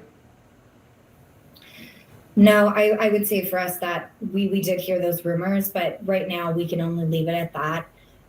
None of that has ever been confirmed to us. We have not spoke with the roommates. Yeah. The surviving roommates, and they were downstairs, just to clarify that for you, sir. Okay, downstairs, right, on a different floor from where it appears where the murders took place. One consistent thing, and granted there's been some changes, as you note, in how the police have described this. One consistent descriptor has been that the attack was targeted. Do you know if police believe one person in the house was the target of this attack, or all four? I've been told it's one, but then again, there's the vagueness. Like, it's like purposely vague, I'm hoping, but it confuses everyone. Yeah. Because nobody knows what that really means, other than maybe somebody had a different kind of attack footprint. Yeah. So, I feel like we just want some more. We all want to play a part in helping, and we can't play a part if we don't have any real substantial information to work from. Yeah, I get it. You want to help. I mean, Alivea, you found video that has been helpful in this investigation. I'm sure you do want to help. Has anyone indicated to you that if it was indeed one person targeted, was Kaylee the target? Has anybody shared that with you? They won't confirm who that was to us. The police, that is. We've heard the rumors that that's the case, but it's just a rumor at this point. Tons and tons of rumors, but nothing from the police. And I'll say I think a lot of those rumors do stem from all of the vagueness, and it's human nature to want answers. It's human nature to kind of put forth a theory so that you can even comprehend it in your brain. And so I think that's how we're getting all of some of these really, really off the wall theories, and some of these theories like Kaylee had a stalker, that even we're sitting here scratching our head saying, no, it couldn't be. If it was, it would be news to us. Yeah. I am sure it is frustrating. Your family has been very outspoken in support of Jack. He's Kaylee's ex-boyfriend. And on the Moscow police website, he is not listed, notably, as someone who has been cleared in the investigation. To your knowledge, is that significant? No, I don't personally think so, because I think that there's the entire rest of the world that's also not on that list of people who have been cleared, including Maddie's boyfriend, including any associates of Xana or Ethan that might not be involved. I don't find that significant at all. And there were a number of phone calls to him that night, and you say that would have been typical behavior for Kaylee, that she often would call friends, folks, for a whole bunch of things. At any time, yeah. Multiple times until I would pick up at 3 a.m. and be like, Kaylee, what? Yeah. And some of the last footage of her at that food court, she's on her phone 24/7 filming the whole thing. So she lived on that phone. So yeah. It sounds like you're saying that the delays here in sharing information, the delays in, well, frankly, making more progress on the investigation, mean the police have lost their best opportunity, right? I think, Alivea, you were saying that those early hours and days are key. That's when you can make real progress. Do you believe that they've missed their best chance here, or may have? Not only is that's just not a matter of opinion, that's a matter of fact. If you look statistically at homicide cases, those first 10 days are so incredibly important in finding a suspect. They determine almost 9 out of 10 times, I believe it was, if you'll find a suspect. So yeah, that's not very encouraging to hear that they want to cast this wide net of suspects now, and people we know have no involvement. Father of Kaylee Goncalves. Sir, thank you so much for joining me tonight. We continue to grieve with you and your family, and we're hoping to get answers for you. Sir, when was the last time you talked with law enforcement about the case? Well, we just had a vacation. Law enforcement told me that they were going to drop off a little bit and not to expect the same type of communication that I had gotten before. They passed it on to another person. So basically, long story short, it was Wednesday, 5 p.m. was the last time that they reached out to me. So, yeah, that's rough. Sir, what are they telling you? They're kind of just telling me that they can't tell me much, which is frustrating to me because I've been very trustworthy. I do know things. I haven't shared things. We're the same family that found the original timeline. We're the same family that broke into the phones. We tried everything in our ability to try to get into this system because a court order is not the fastest thing. So we broke in and we did what we did. We know that we have some family passwords that we all share. So we broke in and we helped them. So it's hard for me to give up as a father my protective ability to other men. Sir, they have shared with us that it was a targeted attack. Can you give us any information about that? Have they told you who the target was or given you more insight than they have the public? I don't want to talk bad about them because these are some hardworking individuals, and I'm doomed without them. We're all doomed without them. This defund police is just a terrible idea. The fact that we're finding out that there's more than just my daughter and these children that have suffered, it's terrible to think that we can defund these guys. It's an absolute atrocity. That's not something that is it's political. It's not political. This is just facts, guys. We can't allow these people to just run free. So beyond that, they haven't shared a lot. We have some private detectives that have reached out to us and given us information. We take that with a grain of salt and we try to be careful. Just today, I reached out to the officers and said, hey,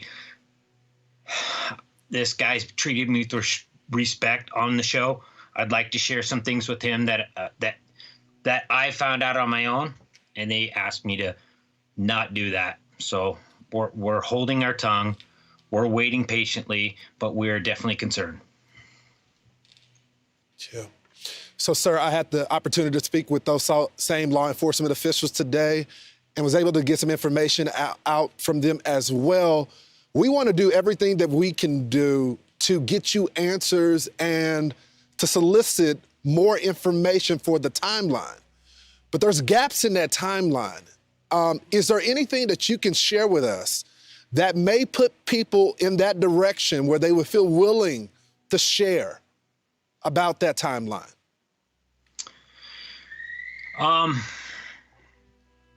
I've heard a little bit of feedback on this that people are nervous about the timeline.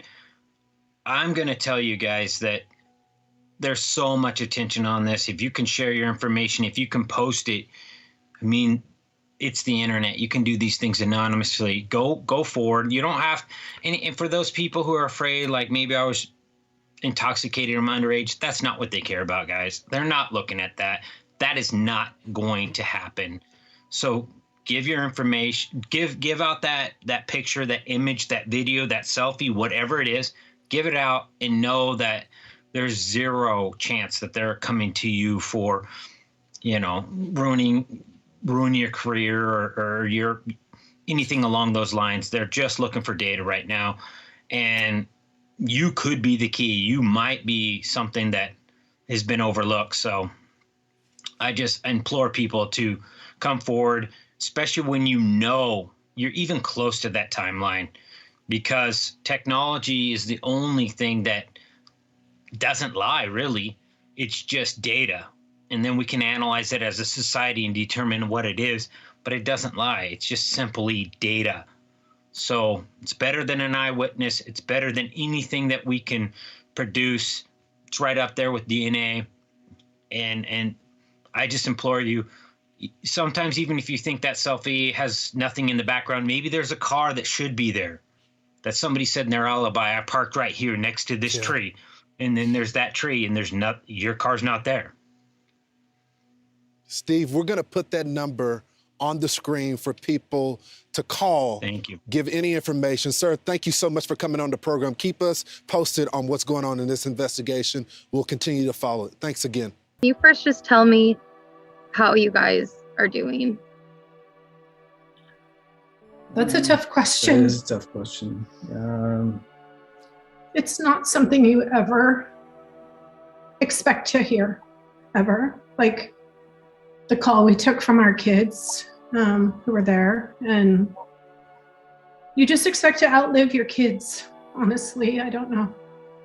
We're just trying to process it. It's not a call that you think that you're gonna have to speak with the funeral home directors and the FBI and have it hit national news. I mean, we're more concerned, Ethan was a triplet, and that's a big thing. There's a couple of things. Ethan was a triplet, and that's the most important thing for us, because we have these other two kids that are very impacted by this, and they need to be lifted up and cared for.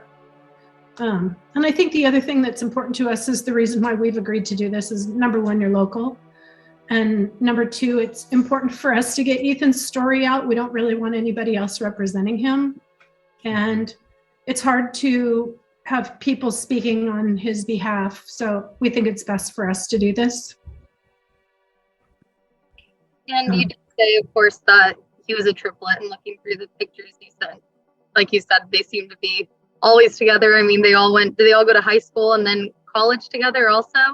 Yeah. Elementary, high school, everything, college, they all went to the same university. Yeah, I mean, everything. We travel, we play, we hike, everything we do is all of us together. I mean, we're a pretty tight family. Did you say that they were the ones that called you about this happening? Yeah. Yes. And then are you guys all back together now? We are. Yeah, we're in our home in northern Idaho, our summer home. We're going to be here for a couple days just to regroup a little. Yeah.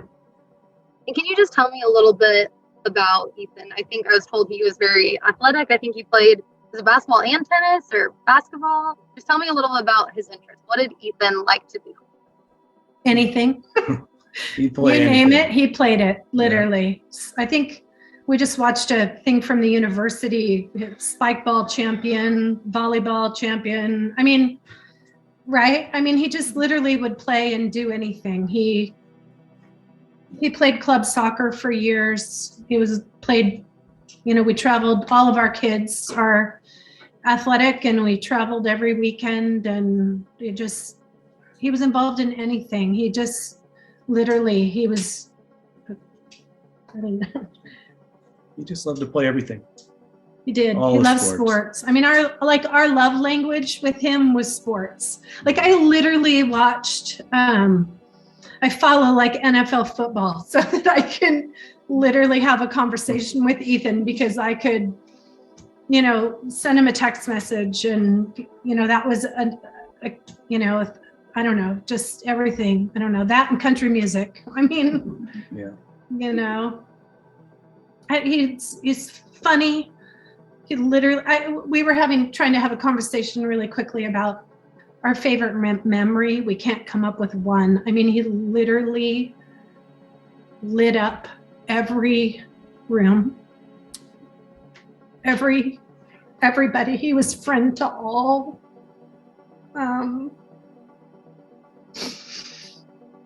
He was an incredible human. I mean, one of a kind, popular. I mean, not that that matters, but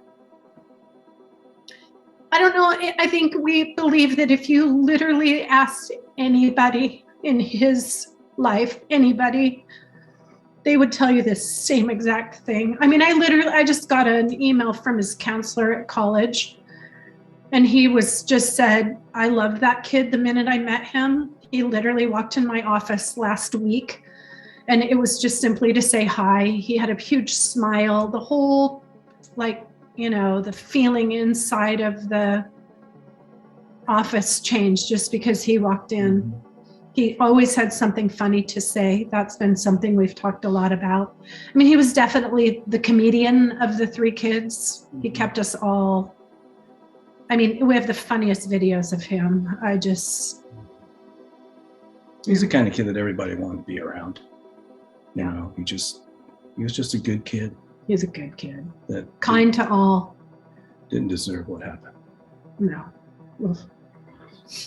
And wasn't he going to school to study? It was something to do with sports, wasn't it? Sports management, I think. I don't know the technical title of it.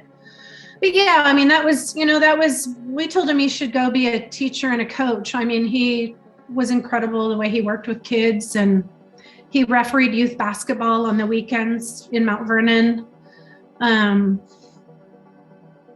don't know, he touched a lot of people. I mean, it's the amount of support that we've seen so far has been incredible.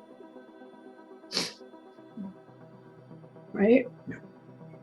Our neighbors, everybody, it's incredible. I mean, we have messages from people that just are like, I knew him and he was incredible. Our daughter knew him, and all she talked about was how great he was. I mean, it's a huge loss. We were at Parents Weekend last weekend with them, and Jim and I left that weekend, and as we pulled out of Moscow, we literally were like, we've done it. We've literally done it as parents. We've created 3 incredible humans that will go on and have something great to offer to this world. Honestly, all 3 of them. We literally had a conversation that we will no longer have to worry about these kids because we did it. What way, people can support you guys right now? It's an interesting situation because in all of your hardships in life, whatever you're going through, there's always like an outcome, like you get through it, right? Like, I don't know, whatever it is. This is something you wake up and you realize it's never going to go away, and it's a very different. 2 a.m. is a dark hour, I can tell you that. We're all. And I guess just during this time, like I said, you guys seem very tight-knit. Are you just, like, what's going forward look like for you? I know that's a hard question right now, but I know it seems like you guys are really there supporting each other through this. I think one of the first things that, like, when we got Maisie and Hunter, one of the first things, that came to me is that our life has literally taken a left turn, and I don't know how that's gonna affect us, but we will not let this sink us or sink our kids, because if anything, they have to go on and shine Ethan's bright light on their own. Mm-hmm. I think that's all the questions I have right now, unless there's anything else you guys wanted to add. Kids, our kids are here watching. Do you guys have anything you want to add? Hunter, Maisie? he was their number one, and that's going to be a hard loss for both of our kids, both Maisie and Hunter. I mean, he was kind of each of their number one. So it's going to be hard just for the three of them without him now that they're two. You know, we've gone from 3 to 2, and it's going to be hard for the 2 kids to figure out how to live life when you've spent 20 years as 3, you know, and now they have to figure out how to be 2 and carry, you know, I don't know. It's terrible. Yeah. It's important for us. I mean, the reason we've agreed to do this is there's some misinformation out there, and that's been hard for us. And that's why we, as a family, talked about it and agreed to do this, because the things that are being said are 100% not true. There's not drugs involved. There's not some weird love triangle. Ethan stayed the night at his girlfriend's house, who was one of 5 girls who lived in the home. And it's just important that people let the criminal part of it try to work itself out, and that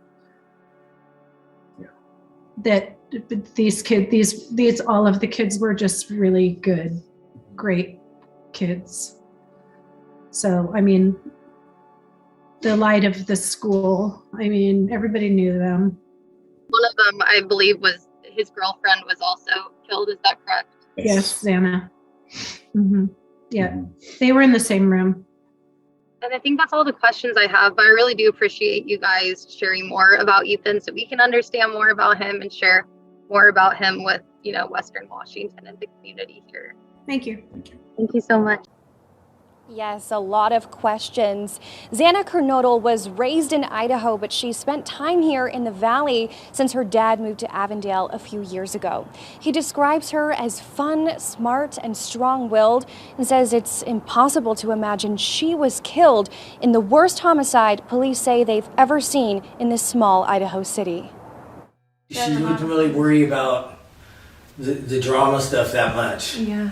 She wasn't into that. She just liked having fun, wasn't worried about materialistic things. She was with her friends all the time. Avondale father Jeffrey Kernodle, who was too distraught to be on camera, remembering the life of his daughter, Xana, one of the victims of the brutal stabbing at the University of Idaho, leaving 4 college roommates dead on Sunday. I heard from her I think before we went out. I think midnight. The last time I heard from her, and she was fine. The murders happened early Sunday morning, rocking the small town of Muskow, Idaho, which hasn't had a murder since 2015, according to state records. I have no idea. It doesn't make sense. He says Xana was in constant communication with her family, and nothing about that night seemed unusual. The door locks with the number code. Every time you open it, like I had to go around the house to get in the house because of the number code. So they either knew that or they just kind of went around and found the slider open. A father struggling to understand how this could have happened. Why Xana? They were just hanging out at home. Yeah. Xana was hanging out at home with her boyfriend. 2 other female roommates, Madison Mogan and Kaylee Goncalves, were killed along with Xana's boyfriend, Ethan Chapin, who Jeffrey loved. Her and Ethan were together about a year, give or take some, whatever, but she really, when I went up there, I saw her just, a week before that. She changed a lot. She had a life. She got to see what it was to have a boyfriend to live with and have a real life. And she really turned around and was being really responsible, helping him out into the studies and stuff. I was really impressed. Kernodle says there's one thing the autopsy shows for certain. Xana, a strong-willed girl, fought her killer until the very end. Bruises and just, maybe hurt by the knife or whatever. She's a tough kid. Whatever she wanted to do, she could do it. We're continuing to cover this story from every angle. Grace Anderson is joining us right now. She's a high school friend of Kaylee Goncalves and Xana Kernodle, and she's joining us live from Boise, Idaho. First, so sorry for your loss. The pain of this, I can't even imagine. But we have the video of a couple of your friends. At least I know that Kaylee was there at the food truck. Do you know who all is in this video? Just Maddie and Kaylee, yes. Okay. And you were very close with Xana. When was the last time you spoke with her? I would say this summer. I mean, I would talk to her over Snapchat every once in a while, but this summer was like the last time I really got to talk to her. Do you have any guesses as to who could have done this? No, that's up to the authorities to disclose with everybody. Okay. Have you been in touch with the authorities? Have police questioned you and other friends, hopefully trying to get some more info and piece this together? No, but again, like I said, like I'm mostly here just to speak on behalf of Xana and Kaylee and honoring them, as well as Ethan and Maddie. Well, what would you... So until further notice of the authorities... Go ahead. I apologize. Just until authorities have disclosed what has happened, I know no more information than anybody else does. Okay, so what would you like to say on behalf of your friends? Well, I mean, I'm not exactly sure how to start something like this, and I want to preference that Xana, Maddie, Kaylee, and Ethan were not just victims, but were family, friends, and loved ones to not only myself, but all of those affected. I'm saddened to be speaking on behalf of them today, but hope to share some of the good, because I was lucky enough to have known these two beautiful girls, despite the fact that they were so much more than what my words can describe of them. But Xana was just such a light, and she was lively, tenderhearted, so bubbly, and a humorous girl that I think that we could, all of our friends and family could second. As far as Kaylee, I didn't know her as well as Xana, but she was someone that when I went to the university was always checking in on me, making sure I felt welcomed and seen. Sorry. It's okay. When we think about this story, you know, a lot of college students, they go out, they have fun, you know, they might have a late night, they might go out till 12 or 1 in the morning, not surprisingly coming home in these middle of the night hours. For this attack to happen, do you want to clear the air with anybody watching at home? Were your friends into hard partying? Were they, you know, someone who hung out with the wrong kind of guys? Absolutely not. No, they were always very careful, always took the necessary precautions to be safe, staying with each other, you know, always traveling with somebody or in groups. They were loved by everybody. I can't think of anybody who would have an ill thing to say about them or wish them harm. Yeah. Yeah, right. Right. Well, we want to thank you, Grace, for being here this morning, and strength to you and your heart, and to all of the family members and friends of these girls and Ethan. Thank you.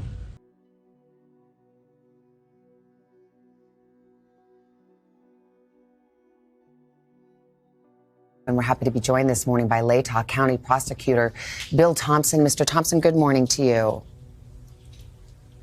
Good morning. Police there have called this a targeted, isolated attack. Are investigators looking for a particular suspect or suspects this morning? At this point, the investigators are looking at all possibilities. They don't have a specific suspect. They're continuing to work on that. Do you believe that whomever did this is still at large? Yes, we have no one in custody, and the police have been unable to identify who's responsible for these homicides. Is it possible there's more than one suspect? It certainly is possible. That's the purpose of the investigation. That's why we're really hoping for any information from the public that can help the investigators recreate everyone's activities Saturday night and early Sunday morning, and hopefully give them the leads, the information to identify who did this. There's so many things about this case that are so hard to put together. Veteran police officers who arrived at the scene said it was one of the most horrific and gruesome scenes that they had ever seen. Yet somehow there were two roommates who were in the house who apparently didn't hear anything. What are the red flags you have there, and are those roommates considered persons of interest? Well, anybody who might have knowledge is considered persons of interest at this point. As far as suspects, I don't believe so. The investigators continue to work hard trying to interview everyone who might have any information and hopefully figure out and identify what occurred and why and who's responsible. As we understand the timeline, and we recognize that this is an investigation very much ongoing, the four came home early in the morning, Sunday morning, let's say 1:45, 2 o'clock in the morning, something like that. The 911 call didn't come until midday the next day. Does that raise any red flags for you? How do you explain that? I think the investigators are trying to ascertain why there was a delay and what actually occurred, what was heard. That's a question that's still out there. And I know they're working on that. We're trying to assist them as much as possible with obtaining search warrants for data and cell records and social media and anything that might help. Do you know who called 911? Can you reveal who reported this? I can't reveal who made the 911 call. The police do know who made the 911 call, though. Obviously, we don't know anything about motive, but the mayor did initially refer to this crime as a crime of passion. Why did he say that? I can't speak for Mayor Betke. To my knowledge, there is nothing to indicate that this has been determined to be a crime of passion. We know it's just a horrible crime, and 4 young lives have been lost. And finally, initially, investigators and the police had said the community has nothing to worry about. Now they've sort of said, well, of course we should be vigilant because there is a suspect or suspects still at large. What is your message to that community this morning? Well, I think the fact of the matter is that whoever is responsible for these murders is still at large. The investigators do not know who that person is. From what they've told my office, they believe that this was what they call a targeted attack and not just a random act of violence. And I think they tried to communicate that, but obviously that communication didn't work very well. It's unfortunate for any confusion in the community. People just need to be vigilant and help us however they can. We hope that we can identify who's responsible and get them off the streets as soon as we can. We're sure your officers and prosecutors are working hard there. Thank you so much, Latah County Prosecuting Attorney Bill Thompson. Thank you for your time this morning, sir. You're very welcome. Keep us in your thoughts, please. We will. Thank you so much. Kathy, with a C, Mabbutt, M-A-B-B-U-T-T. And I'm going to ask you, how long have you been doing this for? I've been doing it for 16 years, and I just got reelected for another 4. So what is it that, or I guess, when did you get the call on Sunday? I got the call just a few minutes after noon that there were 4 homicides, but I didn't go to the scene because of law enforcement doing their investigation first. So I didn't actually go to the scene until about 5 or 5:30. Can you walk us through, like, for our viewers, kind of the process between when police show up and then you guys getting the bodies and doing your examinations? Sure. Well, law enforcement goes through and looks for any evidence, takes videos and pictures of everything in there, and they'll start talking with people. So I don't really need to be there for that. They can't move the bodies. I mean, the bodies have to stay as they were until the coroner gets there. So that's what my job is, to look at the bodies. As a coroner, do you guys do the autopsies and all that? No, we some do if they're an actual medical examiner, but we have forensic pathologists and we contract with Spokane to do that. So in your experience, what is it that you saw when you showed up? Well, there was a lot of blood. It was a very sad scene with 4 murdered college students. You're ruling all 4 deaths homicides? Yes. Okay. And can you give us a manner of death? Yeah. I believe that the press release was that they were from a sharp object. So stabbings. Yeah, we'll know more after the autopsies tomorrow. And do you believe these could be like a murder-suicide or? No, they're 4 homicides. 4 homicides. Okay. And when it comes to doing the investigation post-autopsy, that falls on you, correct? Yes, it's my job to determine the manner and mechanism of death. And then I know with toxicology results, there can often be, at least in Washington, a delay. So do you have any idea how long it could take, if those were relevant, to get any type of results back on that? Well, the toxicology reports, right, they usually take 4 to 6 weeks, sometimes longer. But they might, I don't think they're going to be relevant in the actual manner or cause of death. And do we know how long between the time of death and when police found them, approximately? No, I don't know for sure. Do we have like any, like, could it have been hours? Could it have been a day? Was it maybe close? Like, is there any sort of like time frame there? Not that I'm aware of. Okay, gotcha. And you said the scene was really difficult. I mean, is this something you've had to deal with before in Moscow? Since I've been coroner, there have been at least 2 other multiple homicide scenes that I've been involved in. So.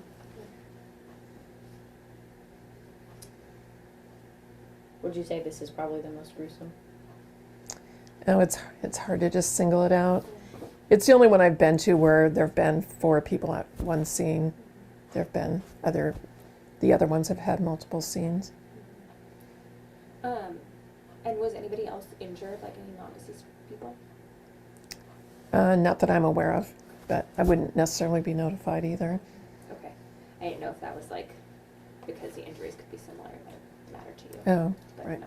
Okay. Were the deceased all in close proximity to each other, or were they in different rooms? I don't know that I can discuss that.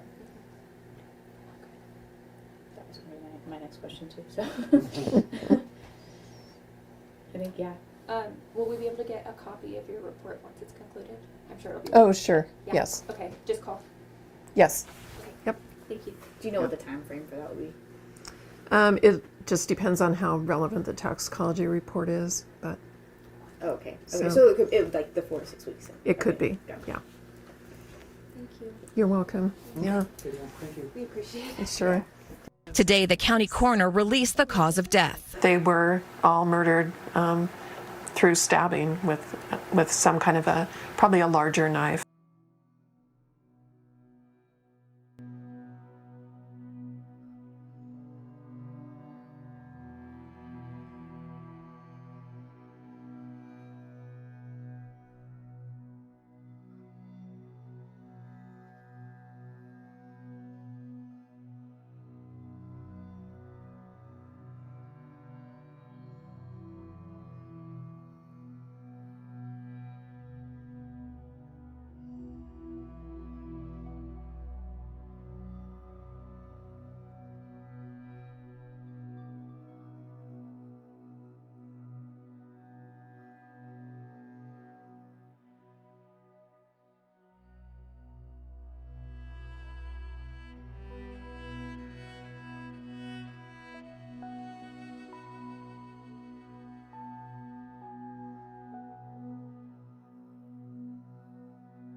My name is Chief James Fry with the Moscow Police Department. I'm going to be reading from my notes today because I want the information you receive to be extremely accurate. We know you have questions, and so do we. That is why we're here. I'd like to thank everyone for attending this press conference. Joining me today is the Latah County Prosecutor Bill Thompson, University of Idaho President Scott Green, Provost and Vice President Tori Lawrence, University of Idaho Dean of Students Blaine Eccles, Latah County Sheriff Richie Skiles, Chief Deputy of Latah County Tim Best, Idaho State Police Colonel Kedrick Wills. The Moscow Police Department would like to extend our condolences to all family members, friends, the University of Idaho, and the Moscow community. This was a horrible crime that took the lives of Ethan Chapin, Xana Kernodle, Madison Mogan, and Kaylee Goncalves. This horrible crime has affected all of us, the families, the University of Idaho, our community, our country, and our officers. Agencies that are involved in this task force include Latah County Sheriff's Office, the Idaho State Police, and the Federal Bureau of Investigations. As we continue our investigation, we have learned that Ethan and Xana were at a party on campus, and Madison and Kaylee were at a downtown bar. They arrived home sometime after 1:45. If anyone in our community or across our nation has any information about these times or the victim's whereabouts, please call our tip line at 208-883-7180. The facts of the case that we know right now. We know that these homicides occurred in the early morning hours of Sunday, November 13th. Around noon, Moscow officers received a call of an unconscious person. Officers discovered the bodies of Ethan Chapin, Xana Kernodle, Madison Mogan, and Kaylee Goncalves inside the residence on King Road. The four were stabbed with a knife, but no weapon has been located at this time. There was no sign of forced entry into the residence. Investigators are continuing to collect evidence at the scene. Investigators are working to develop a timeline to relevant events. Autopsies are taking place today on all the victims so we can continue to gather evidence and solve the crime. Investigators are working to follow up on all leads and to identify a person of interest. Based on details at the scene, we believe this was an isolated, targeted attack on our victims. We do not have a suspect at this time, and that individual is still out there.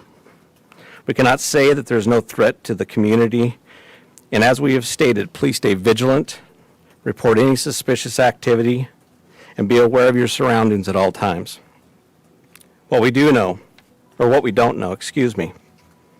the identity and location of the suspect, the location of the knife or any clothing that was worn by the suspect. Currently, we have 25 plus investigators working this case, as well as assistance from the Federal Bureau of Investigation and the Idaho State Police. We're reviewing video that has been collected, but we are asking citizens to contact us with any information you may have that will help in this investigation. Once again, we're asking anyone with a tip to call the tip line at 208-883-7180. At this time, I would like to introduce the University of Idaho President, Scott Green.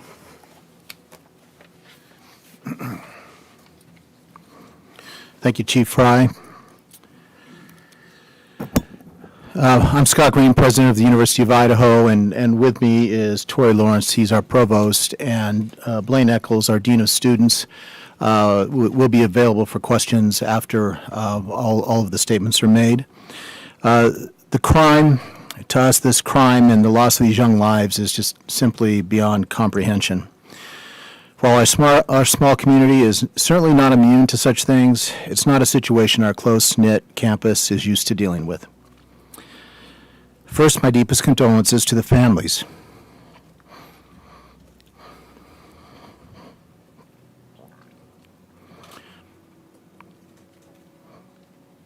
And friends of Ethan, Kaylee, Xana, and Madison. Excuse me.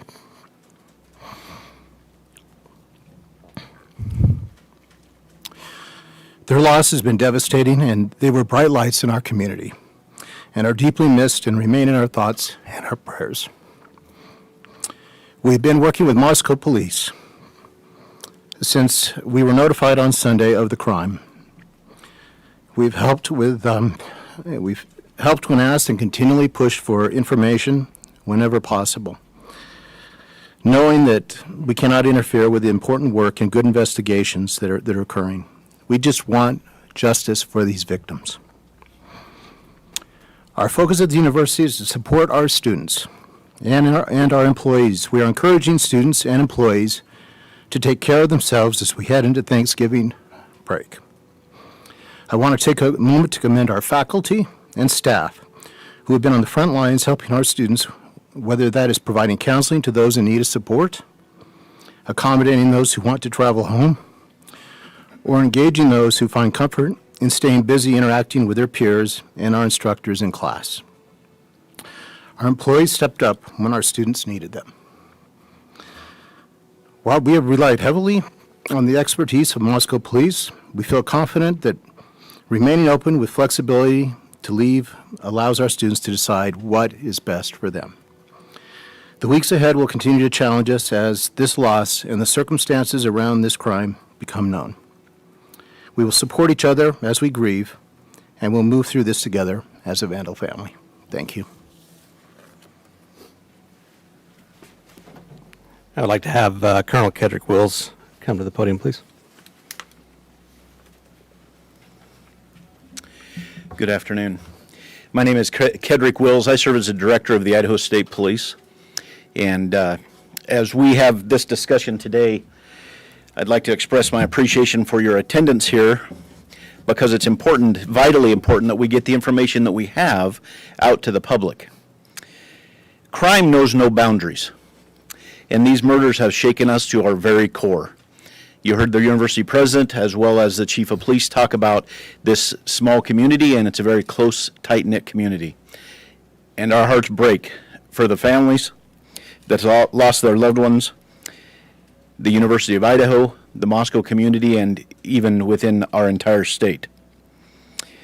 Be assured, the Idaho State Police is firmly in support of the work that the Moscow Police Department is doing, and we are providing every resource that we can to make sure that this comes to a conclusion and that the person or people that this is responsible are brought to justice.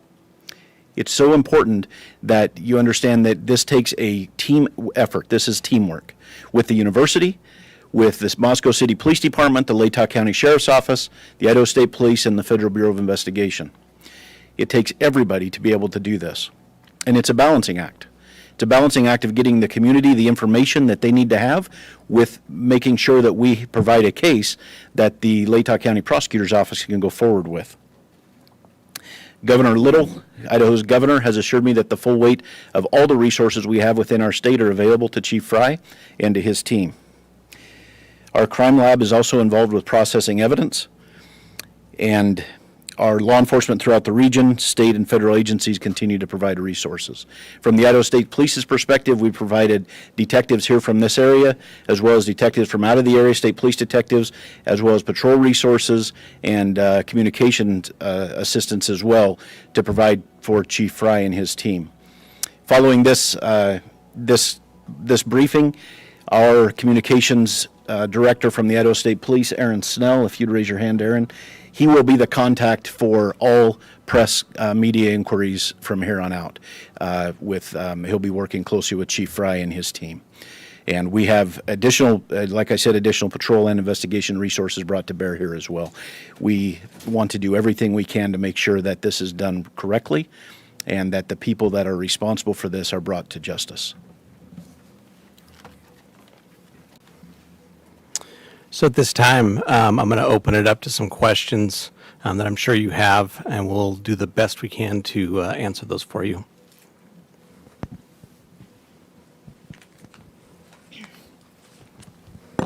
Hello, Chief Ray. Hello. Thank you for having us.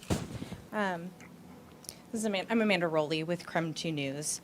You mentioned that there's an indication that it's an isolated, targeted incident, and there is an individual somewhere. Can you give us a reason as to why there's that belief there is a suspect? And can you also give a little more information on the forced entry? There's no sign of forced entry, but was the door, did it seem like any of the entries were left unlocked by any means? I'll answer the last part there just because it's at the front end of my mind. We're not 100% sure if the door was unlocked, but there was no damage to anything, and the door was still open when we got there. And my first question, Yeah. if you'd like me to read. No, I think I haven't. In these cases, we take the totality of the things that we see, and they're very dynamic, right? And they're very big, and there's a lot of information, and we try to take that information, and some of it we can't share with you, correct? But we try to take that information, we try to make the best educated decision we can. We review that as a team with our detectives, along with our prosecutors, along with the university, and we try to make that best decision on that. So we, at that time, believe that there was no a threat, and our goal is to provide safety for this community.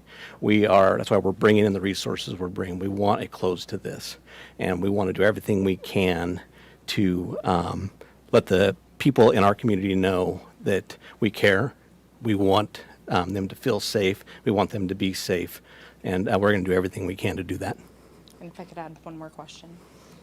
You asked for videos or anything from the community to help put together that timeline. We obtained a copy of Twitch video, and family members of the Goncalves family were able to identify Maddie and Kaylee in those videos at a food truck ordering food. Is the police department, our investigators, aware of that video, and has it helped put together that timeline? We are aware of that video, and it has helped. It gives us a time and space where we know that two of our victims were, and that helps us a ton, and we'll continue to follow up all leads that we can and continue to gather those. Any indication of a party at the home that night? And this will be the last one, okay? I understand. Not that we know of, not at the home. We know that the other, let me get the names exactly right here. We know that Xana and Ethan were at a different party on campus. But that timeline will still help us if other people know about that. Thank you. Chief Wright, John Webb with KHQ. On September 12th, there was a vandal alert that was sent out about a potential stabbing threat on Paradise Path. Does this have any connection with what we've seen so far? Not that we know of it, but we're following up every lead. Every piece of information we get, we are following up to ensure that nothing has gone unturned. We want to have the individual identified, who is the suspect of this eventually. So we are literally looking into every aspect of everything. And you guys have said repeatedly that there's no threat to the public, but we don't know who the suspect is. We don't know where he's at. How is there no threat to the public at this point? Well, that's kind of an unknown. Like I said, we took the information that we had at the time, but we do need to be aware. The individual is still out there, right? We need to be vigilant. We need to watch out for our neighbors. We're a community policing community. We've said that for years, and it's a community that watches out for each other. And we need to continue to do that until we can close this off and make an arrest. Why has there been such limited information over the past couple of days? I mean, we're almost 4 days into this. Why has it been so limited? Yeah, it's a difficult, we have a lot of information coming in, and, we have tried to push out some information through press releases, but the reality is, I probably should have been standing here a day or so ago, but I'm here now. We're going to continue to be here. We're going to continue to give you the information we can. We care about this community. I care about this community. I've worked here for 27 years. I want this community to be the safest community around. So the mayor has called it a crime of passion. Is there any indication that that's true? We're looking into every aspect of this. I'm not going to stipulate whether it's one thing or another. We're going to continue to investigate until evidence will get that. So, One last question, if I could, Chief. Have we looked at any boyfriends or any ex-boyfriends, any spouses as a potential suspect? I will tell you, we are looking at everyone. Every tip we get, every lead we get, there's no one that we're not going to talk to. There's no one we're not going to interview. There's no one that we're not going to look into. And we're going to do our due diligence. We're going to make sure that nothing goes unturned and that we do everything we can with the assistance of all the resources we have to get a final answer. Thanks, Chief Fry. So there were, I'm Emma Epperly with the Spokes Interview. Hi. So there were other roommates who lived at that residence. Were the roommates home at the time of the attack? There was other people home at that time, but we are not just focusing just on them. We're focusing on everybody that may be coming and going from that residence. So since they were home, was it a hostage situation? No, it was not. And then they didn't call it into police, so were they injured? They were not injured, but like I said, we're still following up with everybody that could have been in that area. And how can you say it's a targeted attack if you don't have a suspect? Like I said, we take the totality of the situation. We try to make the best bit of information we can with everything that comes in, and then we make our decision off of that. So at this time, I'm not going to expand upon that. But like I've said, we do have a suspect out somewhere, and we are looking for that individual to solve this. Hi, Rachel Sun, Northwest Public Broadcasting. I just want to clarify something you said earlier. Over the past couple of days, the information that we've been getting is there's not a threat to the public.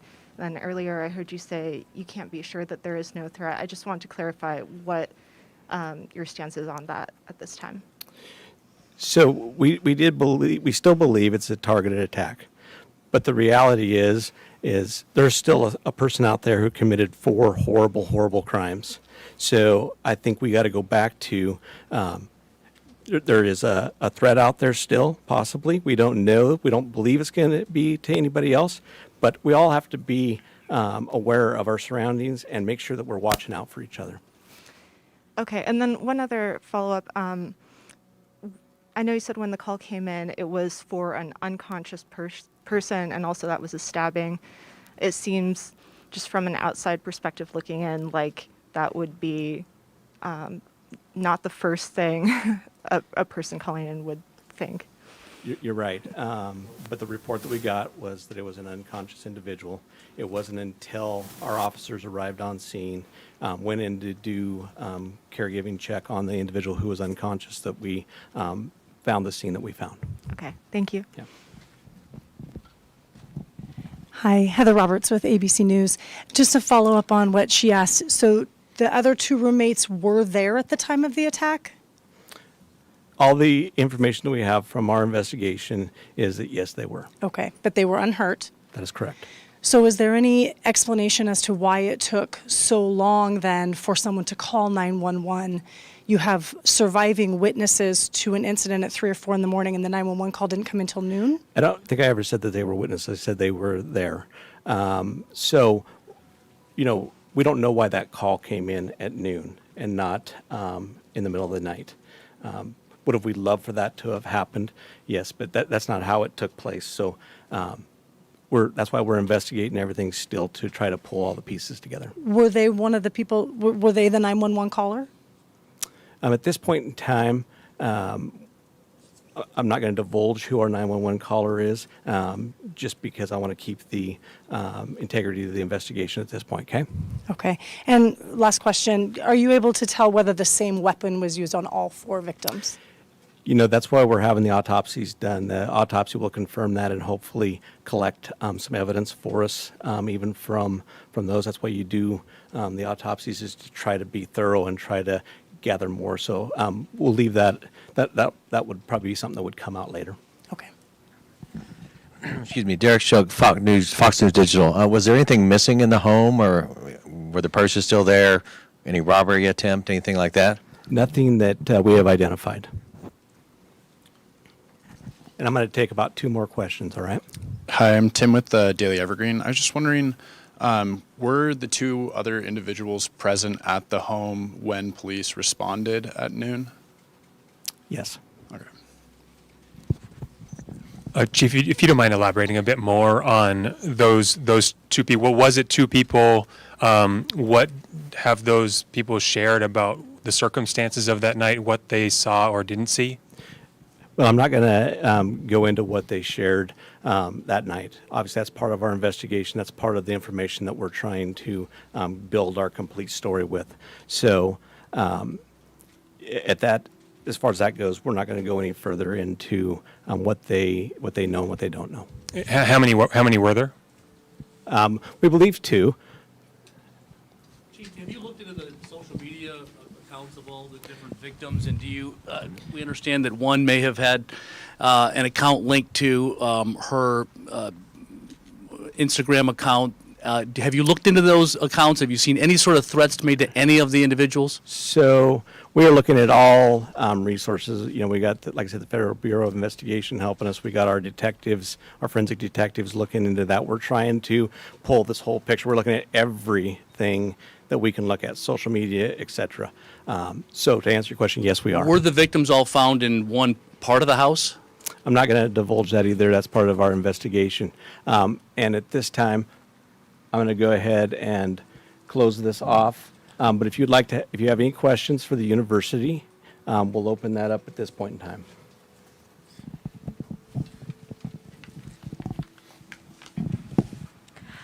Who has not had a chance to ask a question? Yes, over here. Me? Yes. Oh, okay, thanks. Actually, I had a question for the chief, so I don't know. Okay, well, you want to pass it? What is the university doing to make their students feel safe? Yeah, great question. At this time, I think I'll turn this over to Blaine, who's been dealing directly with our students and dealing with those that truly still feel unsafe despite some of the assurances and things that we're doing. Blaine? A question of safety is on everyone's mind right now. We have increased campus safety patrols. Our executive director of campus safety and security, Jake Nichols, is out in the hallway actually here, and so I'm sure he'd be able to answer some of those questions. We have a campus safety escort where students can call 24 hours a day, 7 days a week to arrange for a security escort to be escorted across campus during the day or night. It doesn't matter at any point in time. We're also providing resources to students to help them navigate through this from an emotional standpoint. We've had drop-in counseling that has been utilized both in our counseling center as well as the student union building. And we're also supporting students, like President Green indicated, that if they want to leave and go home now, they absolutely can. We're going to support them in doing so. Many students have questions about their academics and whatnot, but this is a very dynamic, fluid situation, and we want to make sure we're supporting students and their families to get through this the way that they need to. Yeah, absolutely. Washington State University is about 8 miles that way. What would you suggest that Wazoo does to make their students feel safe if they're unsafe? Communication and encouraging students to reach out and use resources. That's a fantastic campus. I talked to their Dean of Students office yesterday, and they are mobilizing their support resources. All campuses have supports in place. Students just need to make sure they're leaning in and reaching out to it. And many times students don't, but we encourage that, absolutely. Hi, this is Hadia Thark with the Argonaut. This may be a question for Scott Green or Blaine Eccles. So with the decision to cancel classes on Monday, while I understand the university is trying to remain flexible for students, why has class not been canceled for the remainder of the week?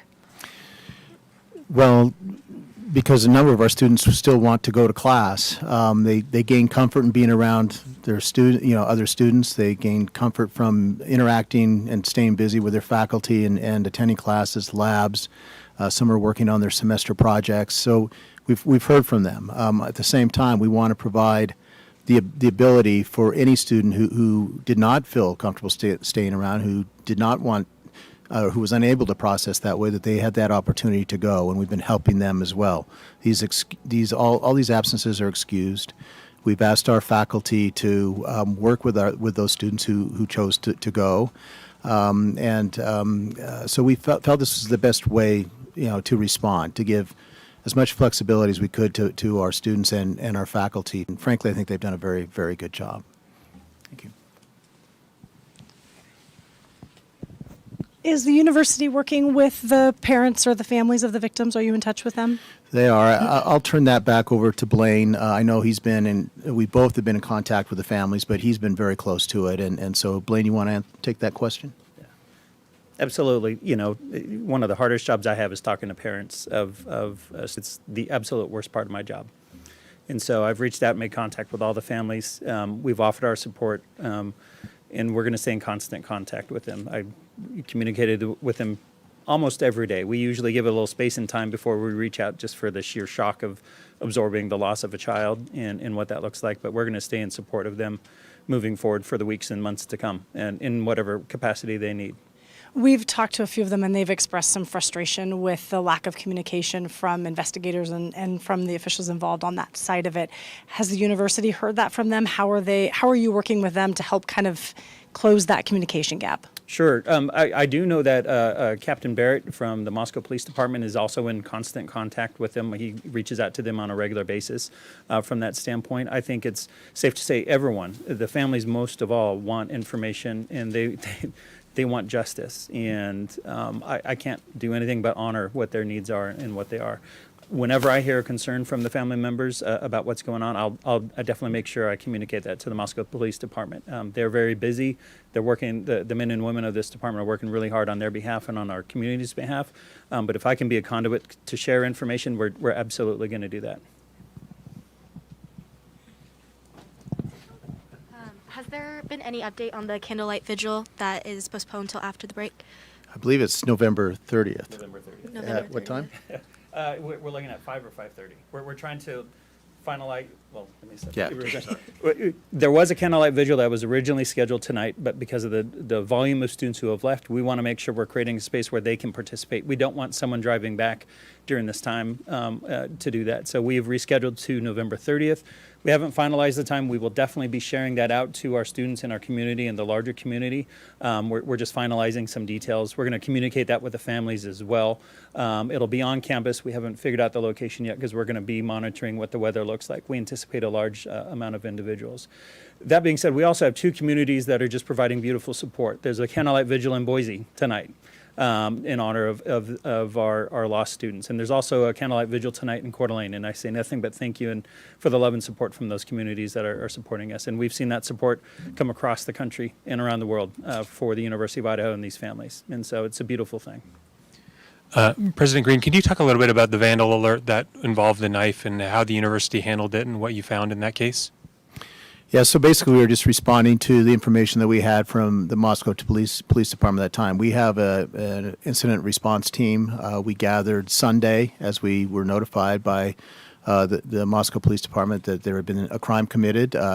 At the time, we weren't sure if they were students or not, and we wanted to provide help to the Moscow Police Department, and we think we were able to do that successfully to help them, identify those students and contact their relatives. So, beyond that, it was just trying to understand what the assessment was of the risk to the campus. And we relied on our subject matter experts, as you've heard. They know more than any of us about this, and then based on that, we started making decisions about how to move forward this week. Yeah, and so what were those decisions around that initial alert? What was the conclusion you had at that point about the level of risk?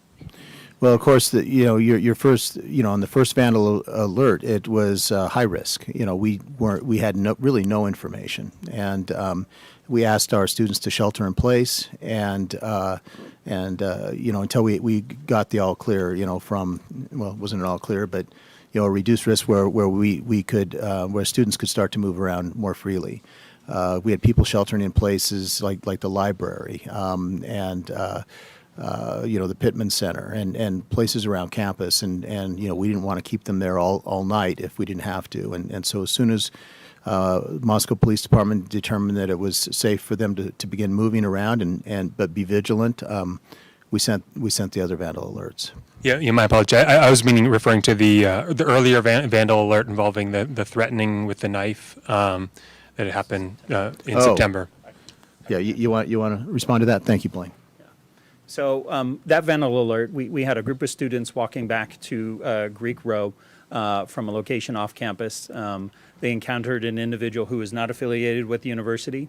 They got into, from my understanding, a verbal altercation, and he ended up flashing a knife at them. It was not a stabbing. It was not a stabbing attack. It was a threat, to the best that we know. We sent out a vandal alert warning the individuals of our campus community at that time. I don't have the specific date, but it's out there from that aspect of it. And it's my understanding that individual then later turned himself into law enforcement, and they've addressed what that happens. So it's not connected in any way to this homicide? That's a question for law enforcement. You know who he is? September 12th. I know about the incident. I don't know the individual because he's not affiliated with the university. So my understanding, he turned himself into law enforcement. So I can't answer the question of whether he's connected with this or not. So we want to thank you again for coming. That's going to be all the questions we take at this time. We appreciate you coming and spending time with us, and we will continue to put out information as we have time. And we want to reassure the community that the Moscow Police Department and everybody working on this will do everything we can. We love this community. We've a lot of us have went to the University of Idaho, and we are vandals, and we will do everything we can to solve this. Thank you.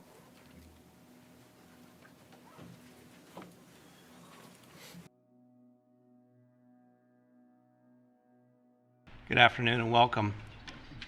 My name is Chief James Fry with the Moscow Police Department. The last spelling of my name is F-R-Y.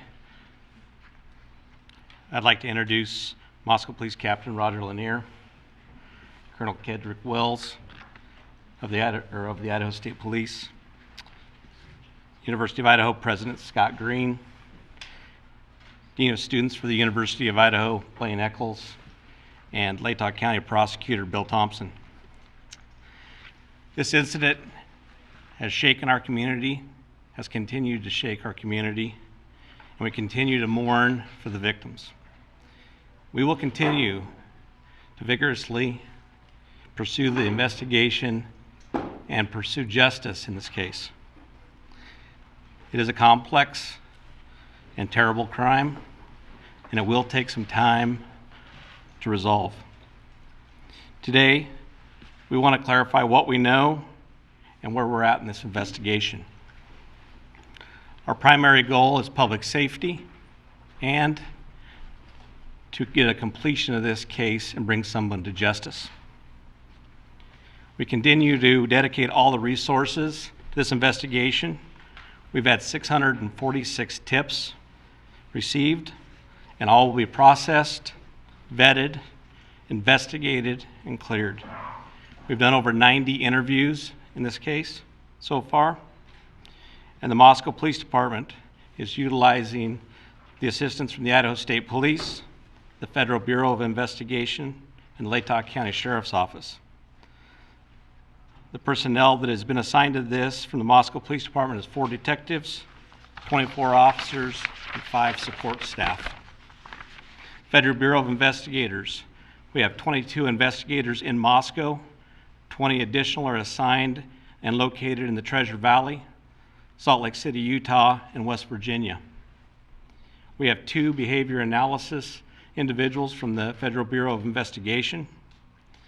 For the Idaho State Police, we have 20 investigators, a public information officer, ISP forensic services, and a crime scene team. We have 15 uniformed troopers to assist our community to help provide the additional resources for our patrols. Detectives are looking to develop any content that would help us in this event.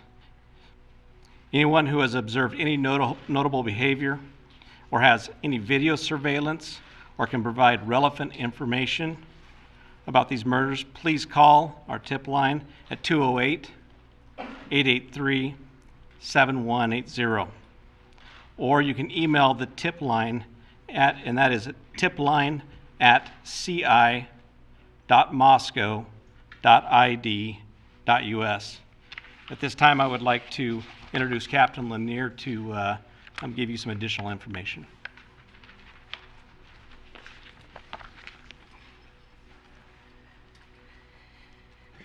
Good afternoon. My name is Roger Lanier. I'm a captain over the Operations Division for the Moscow Police Department. My last name is spelled Lanier. I just want to first state that this tragic murder has shaken the community. It's been very hard for members of the community, and it's been equally difficult for our officers and for the investigators.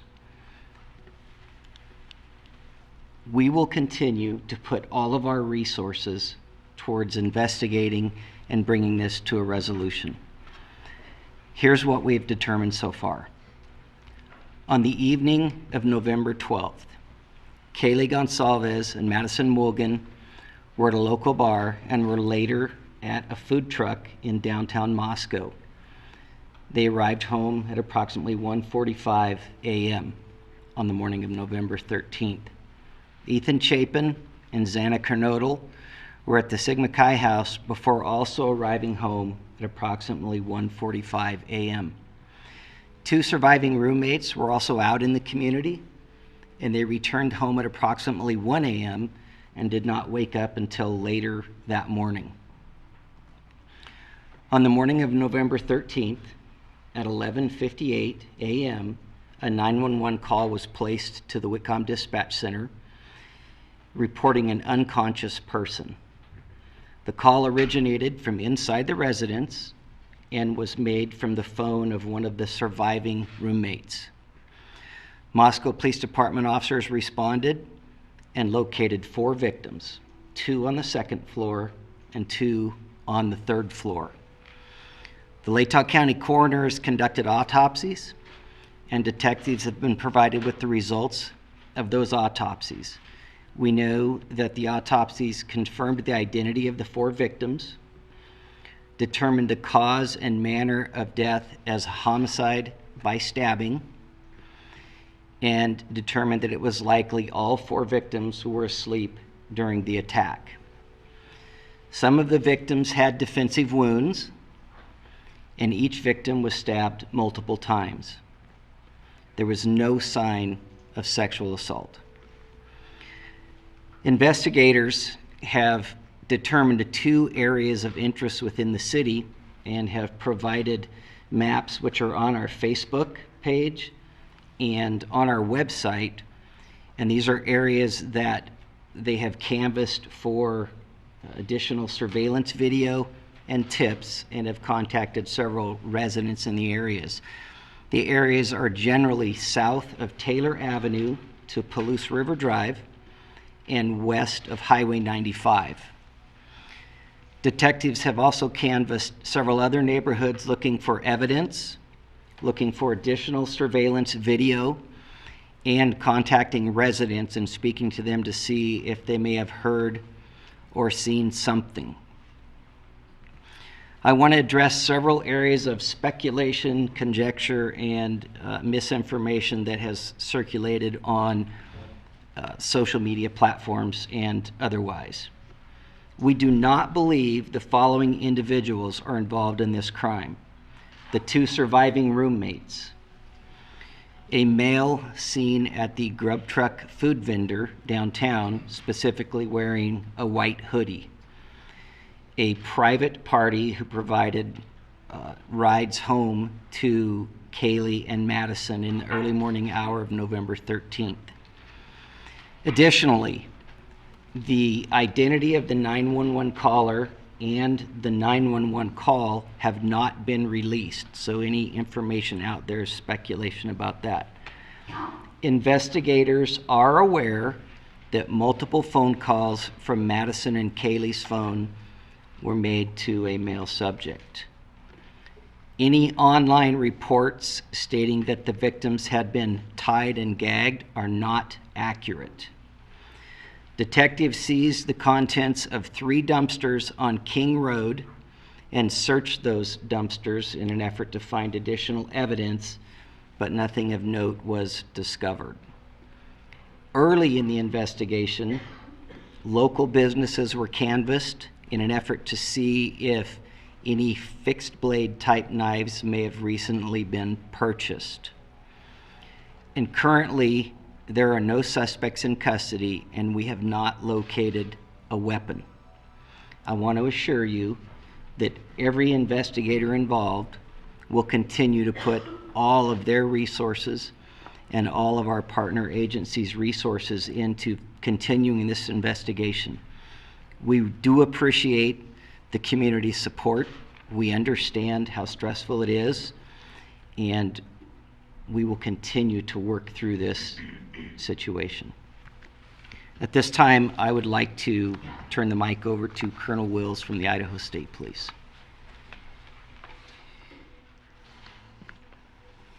Thank you, Captain. My name is Kedrick Wills, Kedrickwills,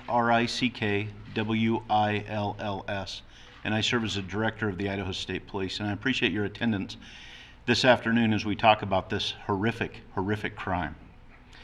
The murders of Ethan, Xana, Madison, and Kaylee are a tragic loss to all of us. Nothing we can do will bring back these young lives. But we have an absolute commitment to working together to solve these senseless murders. And the way that we know how to do that is partnerships. And our partnership with the Moscow Police Department, with the Idaho State Police, the Federal Bureau of Investigation, and the University of Idaho to bring this issue to a conclusion and bring this to justice is absolute.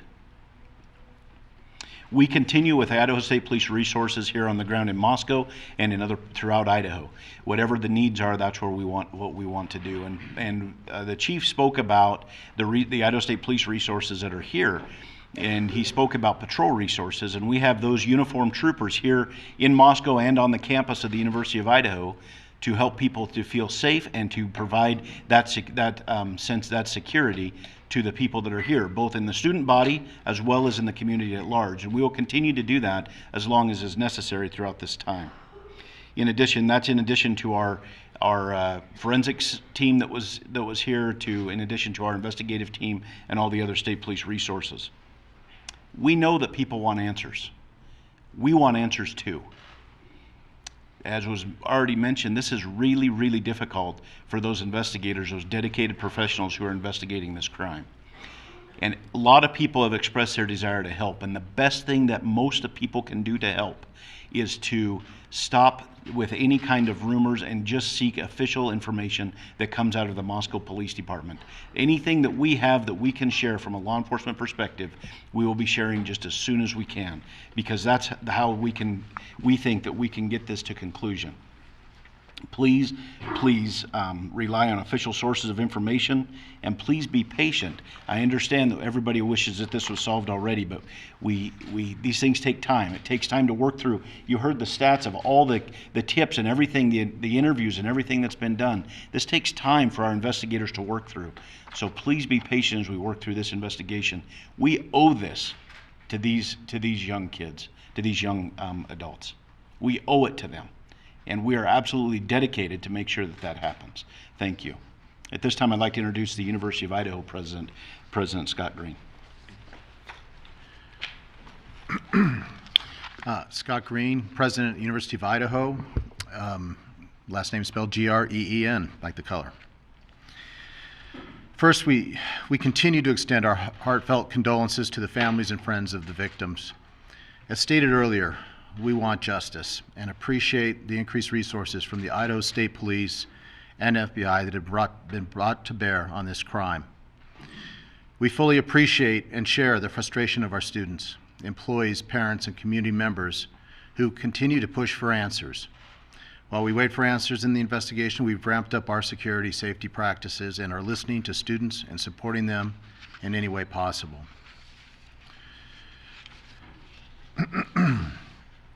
The University of Idaho's primary focus now is on supporting our students and working to meet their varied needs. The police continue to inform us that they believe this was a targeted attack, but we recognize this is not good enough for some of our students who will want to complete their semester remotely until the person who committed the crime is in custody. We are also hearing that some students want to be back on campus and in Moscow because they gain comfort from the structure of classes and being with their friends and professors. All reactions and feelings are valid, and we all process these tragedies differently. We're asking instructors to plan for both sets of students as we finish the semester. We will be communicating decisions early this week so that families can discuss and plan their individual response over the Thanksgiving break. We learned a lot during COVID, and we have many course delivery options our faculty can deploy to meet student needs. Student and employee safety remain our priority. We have increased security patrols on campus since we were notified of this off-campus incident. We have also benefited from increased Idaho State Police presence on our campus, which we are grateful for. They have been a very visible force, and they will continue this dedicated presence on our campus into the foreseeable future. Importantly, they have also assigned resources to the community since this crime occurred off campus. In addition to the campus-wide precautions being taken, we offer the following safety and security features in our residence halls. We will continue our Safe Walk, available 24 hours a day, 7 days a week.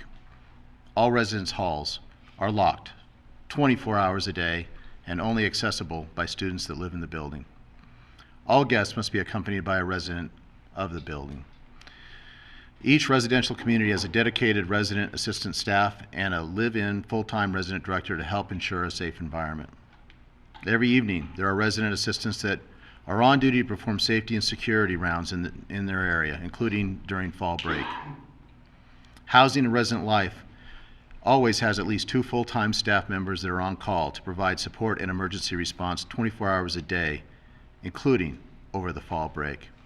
And our Learning Center Information Desk Living and Learning Center Information Desk is open 24 hours a day and will be open all of fall break for our students' needs.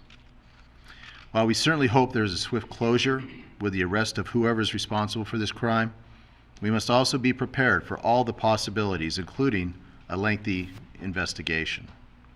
We must balance safety concerns and the need to grieve, along with the long-term needs of our students and our employees.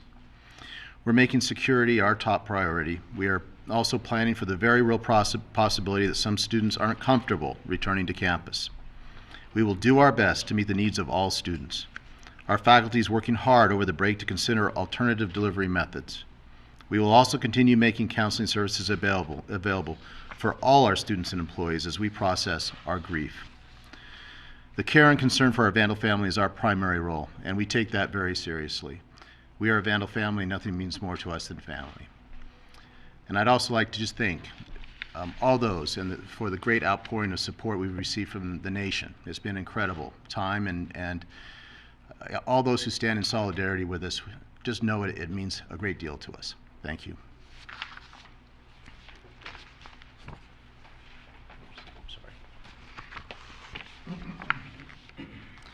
So we're going to open it up at this time to about 8 to 10 questions. We ask that only 1 question is asked per person, please.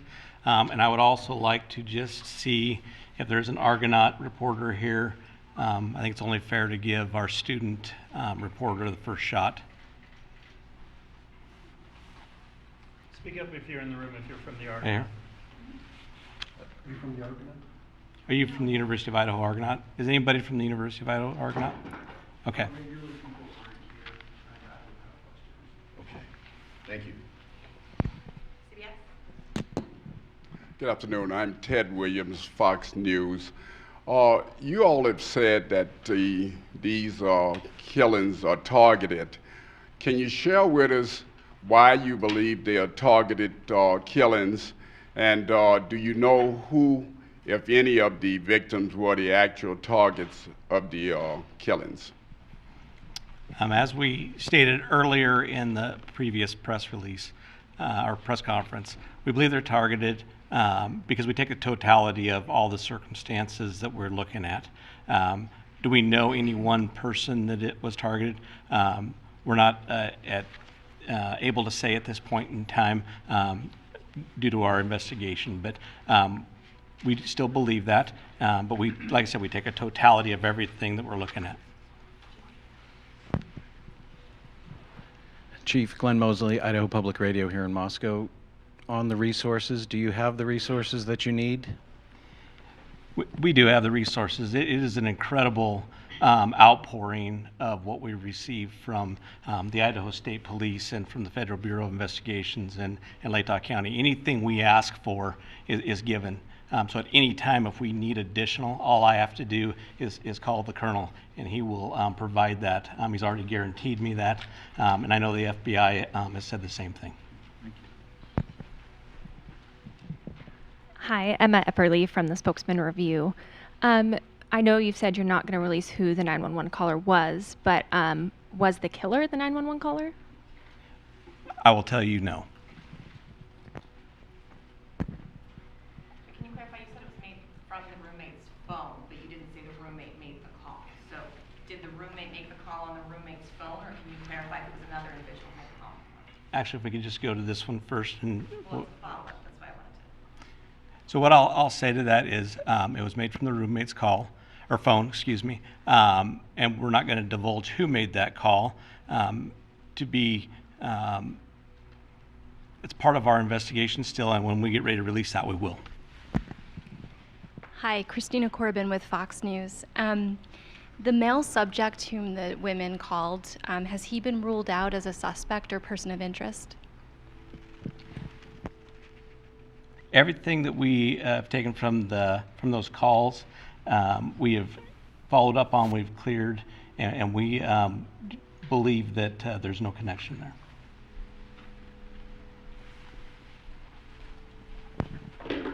Gotti Schwartz, NBC News. Just following up on the 911 call, you said that you don't believe that's the killer. Can you conclusively rule out the person that called 911 from inside the home as a suspect in this case? Can you go ahead and just ask that one more time, please? The person that was inside the home that called 911 that was not one of the roommates. Can you conclusively rule that person out as a suspect at this point?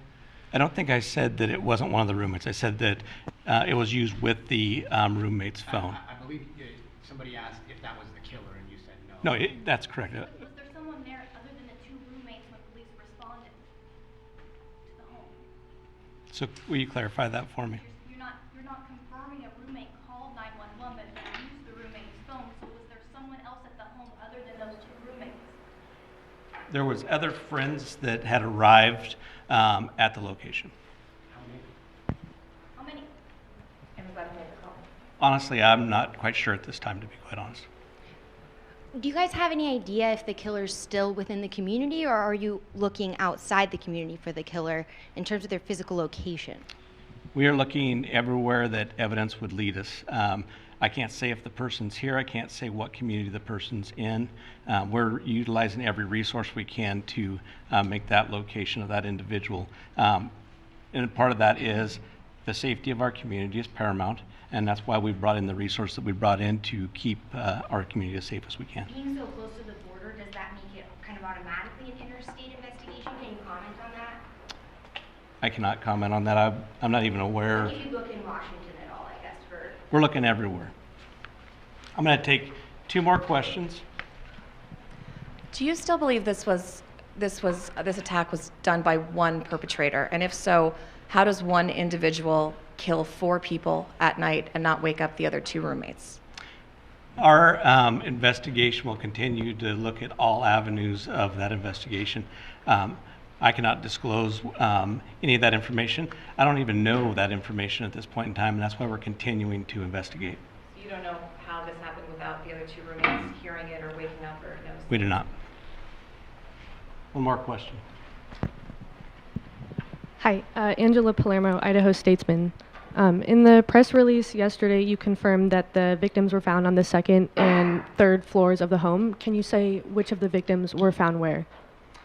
I'm not going to go ahead and disclose that information. They were found on the 2nd and 3rd floor, and that's as far as we're going to go with that part of the investigation too, because all those key pieces do come to play later. So we do thank you. We thank you for meeting with us. We thank you for helping get information out, and I can assure you we will continue to work hard. We will continue to do everything we can to solve this. So thank you. Is this related to any animal mutilation? Are you in the toxicology report? This person will strike again. In terms of victim. Good afternoon. My name is Chief James Fry with the Moscow Police Department. Joining me today is Captain Roger Lanier with the Moscow Police Department, Moscow Deputy City Supervisor Tyler Palmer, Colonel Kedrick Wills of the Idaho State Police, University of Idaho President Scott Green, University of Idaho Dean of Students Blaine Eccles, and Latah County Prosecutor Bill Thompson.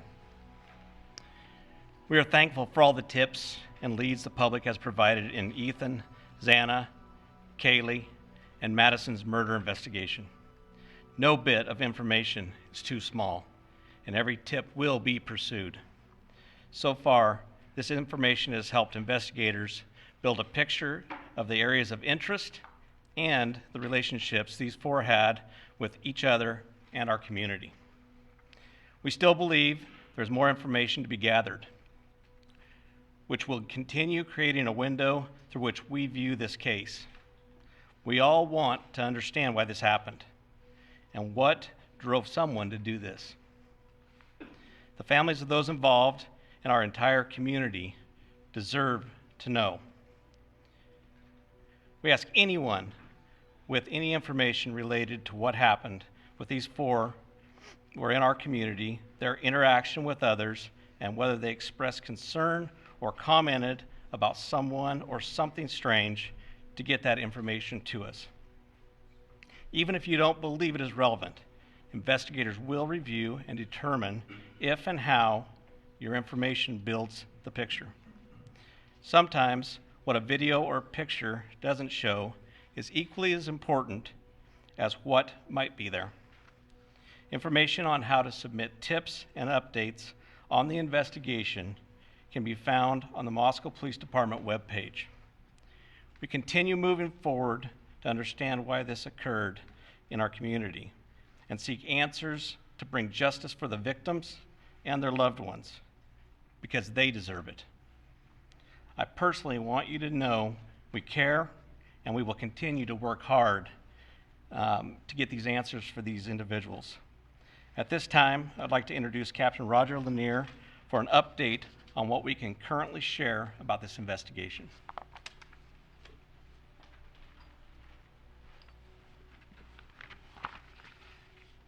Good afternoon. I'm Captain Roger Lanier with the Moscow Police Department. I want to assure you first off that the loss of Xana, Kaylee, Madison, and Ethan remains the highest priority for the Moscow Police Department. We will continue putting all of our resources into investigating and solving these murders. Investigators are prepared to work through the Thanksgiving holiday to continue their efforts. I also want to express our sincere appreciation to the Idaho State Police, the FBI, the University of Idaho, and the Latah County Sheriff's Office for their assistance. And I especially want to thank the community of Moscow for their outpouring of support through this incredibly difficult time. Today I'm going to recap in brief what we know. I'm going to provide some new information, and I'm going to address some rumors. On the evening of November 12th and into the early morning hours of November 13th, Kaylee and Madison arrived home at approximately 1:45 a.m. after visiting a local bar and a street food vendor. Ethan and Xana were also out in the community at Sigma Chi, and they arrived home at approximately 1:45 a.m. Two surviving roommates who were also out in the community arrived home at approximately 1 a.m. Later, on the morning of November 13th, at 11:58 a.m., a 911 call was placed. The call reported an unconscious person. The call originated from inside the residence, and a surviving roommate's cell phone was used. During that call, the dispatcher spoke to multiple people who were on scene.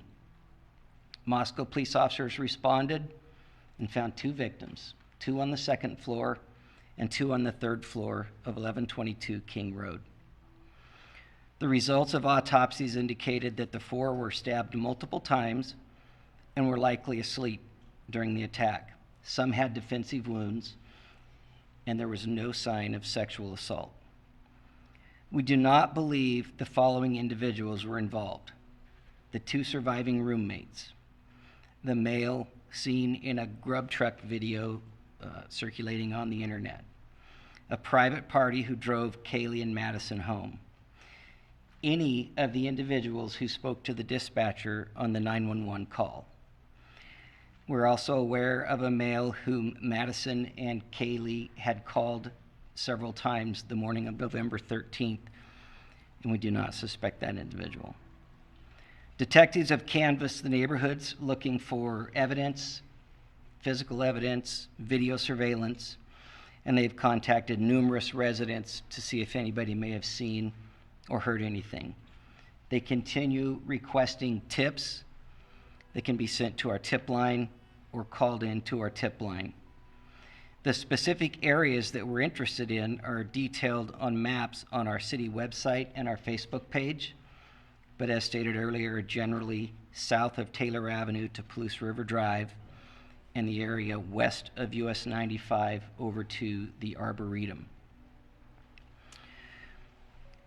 We have heard mention that Kaylee stated she may have had a stalker. Detectives have been looking into that, and to this point have been unable to corroborate the statement, although we continue to seek information and tips regarding that report. No suspects have been named or arrested, and we continue looking for what we believe to be a fixed blade knife used in the murders. We have not released the names of any of the subjects who spoke on the 911 call, and we have not released the call itself. Any online reports of the victims being tied and gagged are not accurate. Regarding the resources that we've put forth in this investigation, the Moscow Police Department has 4 detectives, 24 patrol officers, and 5 support staff dedicated to this investigation. The FBI has 22 investigators in Moscow and 20 additional agents assigned in various locations, as well as 2 members of the Behavioral Analysis Unit. The Idaho State Police has 20 investigators, a public information team, a forensic services and crime scene team, and 15 uniformed troopers who have been valuable in helping provide community patrols and safety patrols. We very much appreciate their support. This is our highest priority. It will remain our highest priority. We owe that to the families. At this time, I would like to introduce Colonel Kedrick Wills from the Idaho State Police.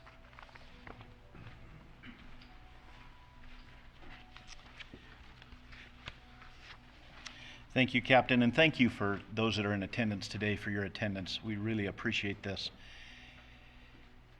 What has affected Moscow and the community here has affected all of us as Idahoans. We have a way in Idaho that the communities come together in tough times, and this is one of those tough times. Leads from the community are important, and as the captain spoke, no tip is too small, and we would urge anybody that has any information whatsoever to please provide that to help us solve this case. The lead agency of this case is Moscow Police Department with Chief Fry and his dedicated team of professionals, and the Idaho State Police's role is to support them and their good work here. There is an awful lot of efforts going on behind the scenes, and I'll explain why it's behind the scenes in just a moment.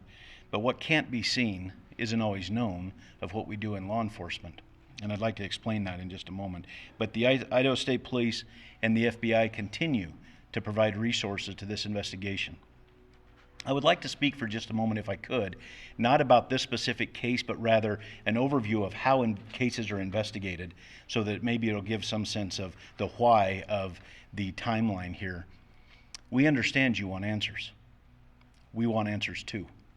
But these take time, and if I could explain just a minute about the process here of what we go through just generally in investigations. So we use in advanced investigative techniques and crime scene processing. So what happens when a call comes in, the original officers, the first officers that respond to a scene, and then once that they've got their work there and determined that they need some additional investigative assistance, then they call investigators to come and help process that scene.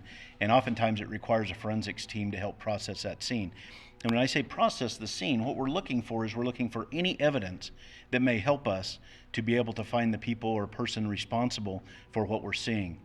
And so we're collecting biological evidence, we're collecting latent evidence, whether it's shoe prints or tire marks or anything like that. We're trying to collect that evidence. We're trying to correct, we do that through photographs, we do that through 3D mapping to be able to map the scene. We identify and we mark evidence, and then we collect that evidence. And then we look for any evidence that we think may be helpful.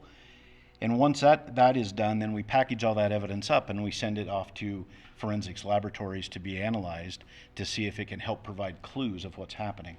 All of this takes an immense amount of time. The reason this is important to understand is because it's important that while this is such a tragic circumstance that we find ourselves in law enforcement, we believe we owe this to the surviving families to get this right. And so we're not willing to sacrifice speed for quality. We do testing for blood, we do latent print processing, any documentations for anything at the scene so that we can reconstruct that scene at a later date. If I could share just a few statistics of this particular crime scene. At this crime scene, we collected 103 pieces of individual evidence. We took approximately 4,000 photographs. We've conducted multiple 3D scans of the residence, and we have hundreds of hours used by technicians and investigators, including our forensics team and detectives from multiple agencies. We've processed over 1,000 total tips and conducted 150 interviews. I hope that you understand that gives a little bit of a perception of just how complex this case is. We have the utmost confidence in this investigation and that this investigation will be done right. We ask you and we ask the public to please remain patient as this investigation unfolds. And please rely on official sources of information. We really appreciate the media's assistance. We know you have a job to do. We know that you're professionals and you do it to the best of your ability. And we're thankful that you're here because without you, we could not get the correct information to the community that could help us solve this. So I can't overemphasize how much I appreciate and we appreciate in law enforcement your willingness to do this. What you are doing matters. And it matters in what we are committed to doing, and that is the best way we can think of to honor these victims and their families is to conduct this investigation correctly. Finally, I'd like to share that I've been in regular contact with Idaho's Governor Brad Little throughout this investigation. Governor Little is making available up to $1 million for expenses related to this ongoing investigation. As you heard, the resources that are here in Moscow and throughout with this investigation, you can see that those expenses would add up quickly. Like all Idahoans, Governor Little is deeply saddened by the loss of these 4 bright and promising young lives. And he's making sure the state of Idaho provides all of the resources possible to ensure that the person or persons responsible for this are brought to justice. I'd now like to turn the time over to the University of Idaho President, Scott Green.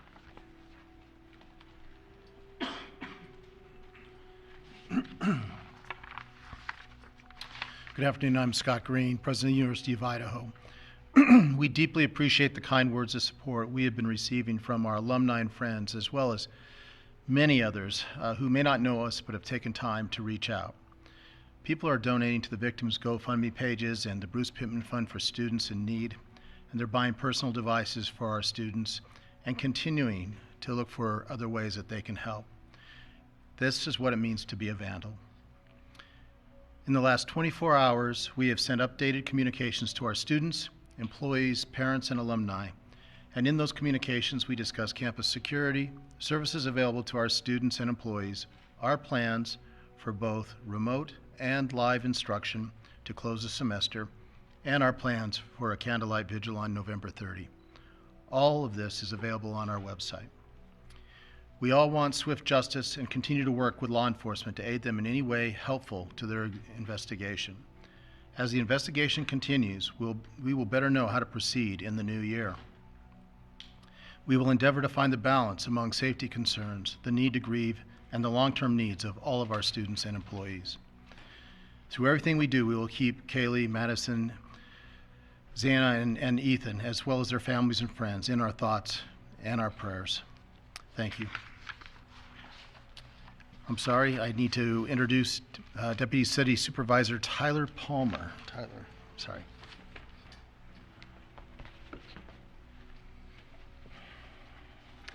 Good afternoon. My name is Tyler Palmer. I'm Deputy City Supervisor with the City of Moscow, and I'm here today on behalf of Mayor Arthur Betke, the Moscow City Council, and Moscow City Administration.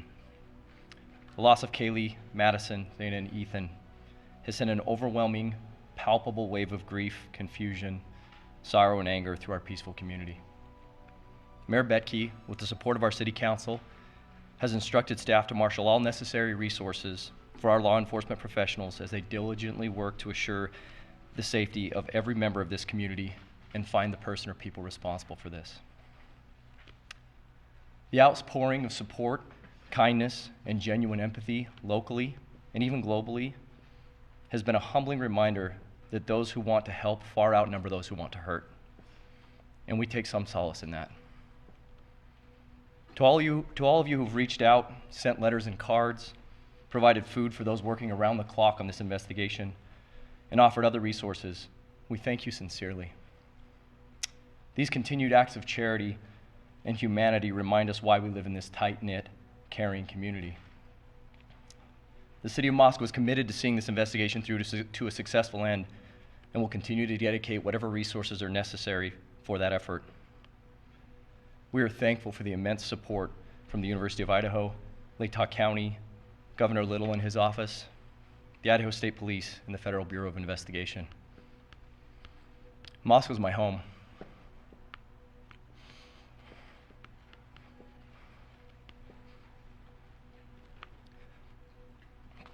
And I know we won't be defined by tragedy, but how we respond to it.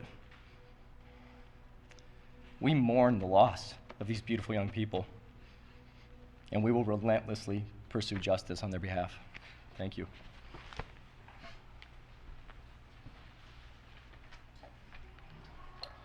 So we would like to open it up to any questions, but I would like to ask if there's an Argonaut reporter here that would like to ask, and then second after that, an Evergreen reporter, if there's one in the room. So let's start with the Argonaut, please.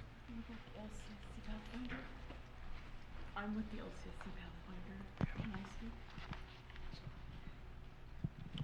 I speak? James Torman Aldrich with the Argonaut. I have two questions, if that's all right. Firstly being what the police presence is going to look like after Thanksgiving break and how long that's going to last. So I'll go ahead and answer. The police presence is going to be very heavy after the break. We have Idaho State Patrol that will also still be in the area, and you'll see a high impact of patrol officers and troopers, as well as Lake County Sheriff's Department personnel in the area. And then secondly, will there be any possibility of the release of the 911 phone call, even in transcript form? Not at this time. That's part of our investigation.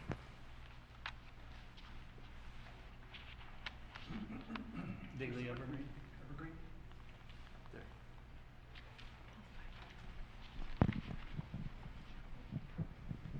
Frankie Beer, the Daily Evergreen.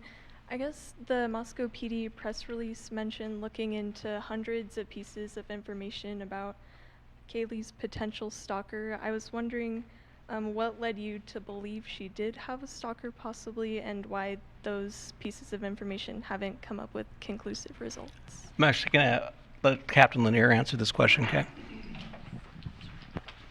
Thank you, Chief. We obtained information through some of our interviews that Kaylee had made some comments about a stalker, so that's where that came from. We have followed up looking at specific time frames in specific areas of town. So far, we have not been able to corroborate it, but we're not done looking into that piece of information. Thank you.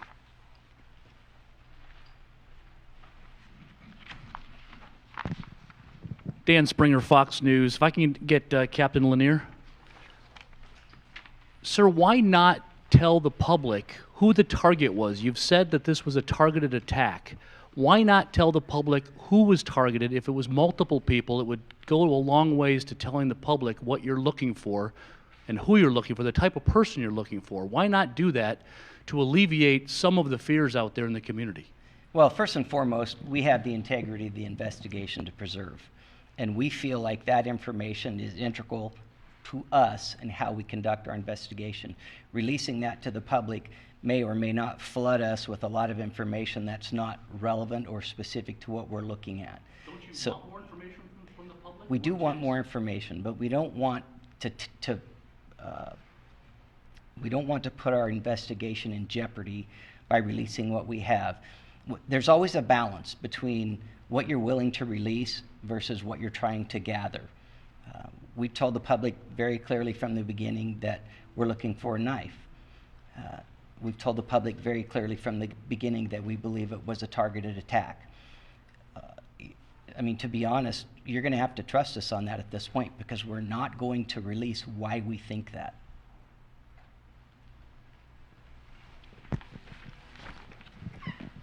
Lauren Patterson, Northwest Public Broadcasting. I see that the FBI set up a special web page just to collect digital information. I'm also curious if any of the investigators can speak to this.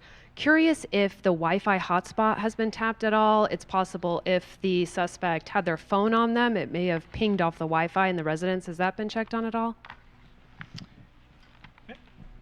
As I stated, our investigation is looking at every avenue of every piece of evidence that we can. The FBI has given us a website for any downloads of video or anything, so we ask people, if you have any of that, to send it to us, please.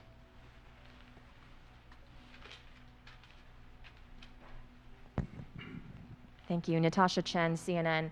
I have a couple of questions here. One, in many homicide cases, the first hours, the first days are so incredibly crucial.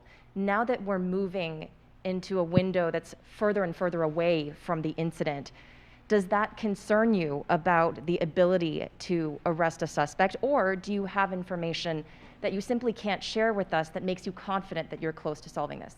I'm going to have the Colonel step up and address that, please. Well, thank you for the question, and I would like to address it a little more globally than specifically. A little more globally here. Yes, as time goes on, I mean, we're time past the initial calls for service and the initial crime. However, we also, as time goes on, are able to process the forensics evidence, any forensics evidence that we may have collected, and so that helps us. And we're also able to process the tips that continue to come in, which may help us. And so, while time in one respect is not beneficial, in another respect it is, because it helps provide us with that whole picture of with all of the information that we're gathering, whether it's evidence or tips or any other information that we're gathering. It may help us to provide a clearer picture, and so it may help answer those questions that we're seeking as well.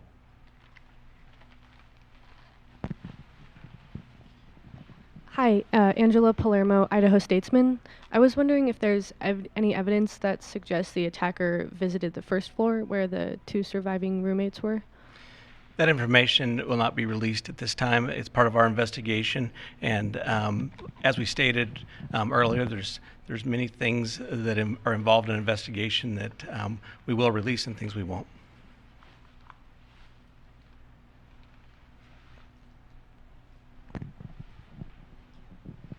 Good afternoon, Ashley Soriano, Fox News. I have two questions. Have you considered the possibility of a murder-suicide? Is that something that you guys are considering right now?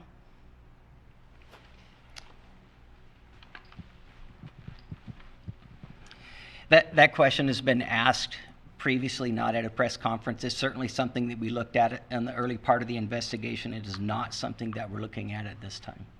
And I know some of the investigators' vehicles and police vehicles are coming in and out of the driveway. Do you think that potentially could disturb any tire marks or other evidence? Yeah, so the question has been asked about why did the crime scene tape expand, and that's not uncommon. When the first officers arrived, they tried to cordon off what they thought was important. We immediately expanded that when the investigators got there to process the scene. And logically, as this progresses, and you've seen this through our press releases, we have expanded it to several areas of the city and have in fact canvassed entire neighborhoods. So we try very, very hard to uncover every single bit of evidence possible in an area before we move on to the next area. So yes, we've looked at everything that we think we need to look at in and around the crime scene at this point. But do you believe that cars coming back and forth in the driveway, potentially like tire marks or foot marks, that there could have been? Well, it's a gravel parking area, so it would be hard to say that.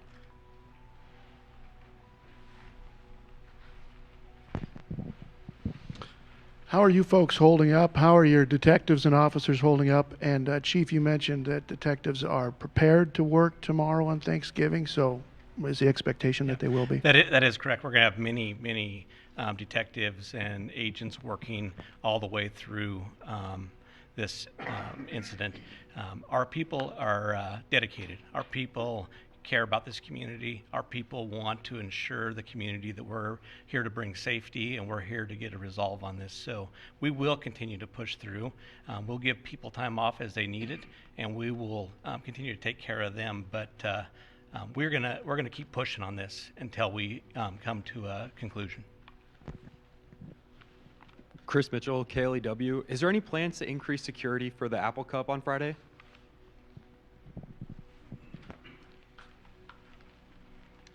Well, I can't speak to what's going on in the state of Washington. I can only speak to what we're doing here on the campus of the University of Idaho in concert with President Green and his team. We are absolutely, with the Idaho State Police and the Moscow Police Department, we are 100% dedicated to making sure that this continues to be a safe place for students to do what students need to do. And so that's why we have so many uniformed troopers here that aren't necessarily assisting with the investigation, but rather here to help with the campus security. And President Green and his team have been fantastic in helping to strike that balance to make sure that we have law enforcement resources here. So while I can't speak what's going on anywhere else, I can tell you at the University of Idaho we have a lot of state troopers, a severe increase of state troopers and Moscow police officers here, both on campus as well as throughout the community.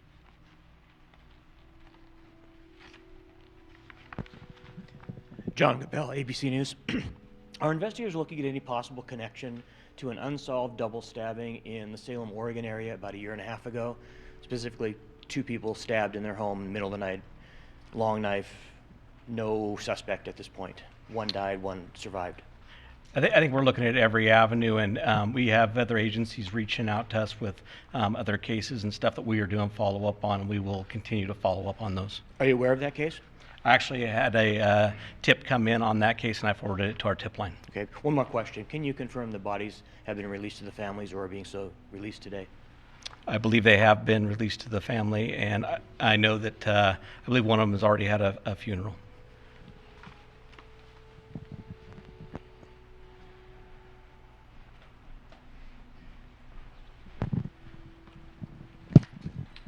Destiny Martin with the LCSC Pathfinder.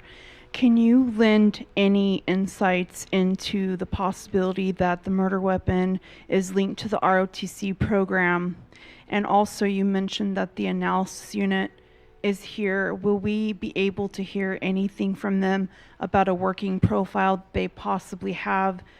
And on that note, have you guys ruled out the possibility that the killer might be a female?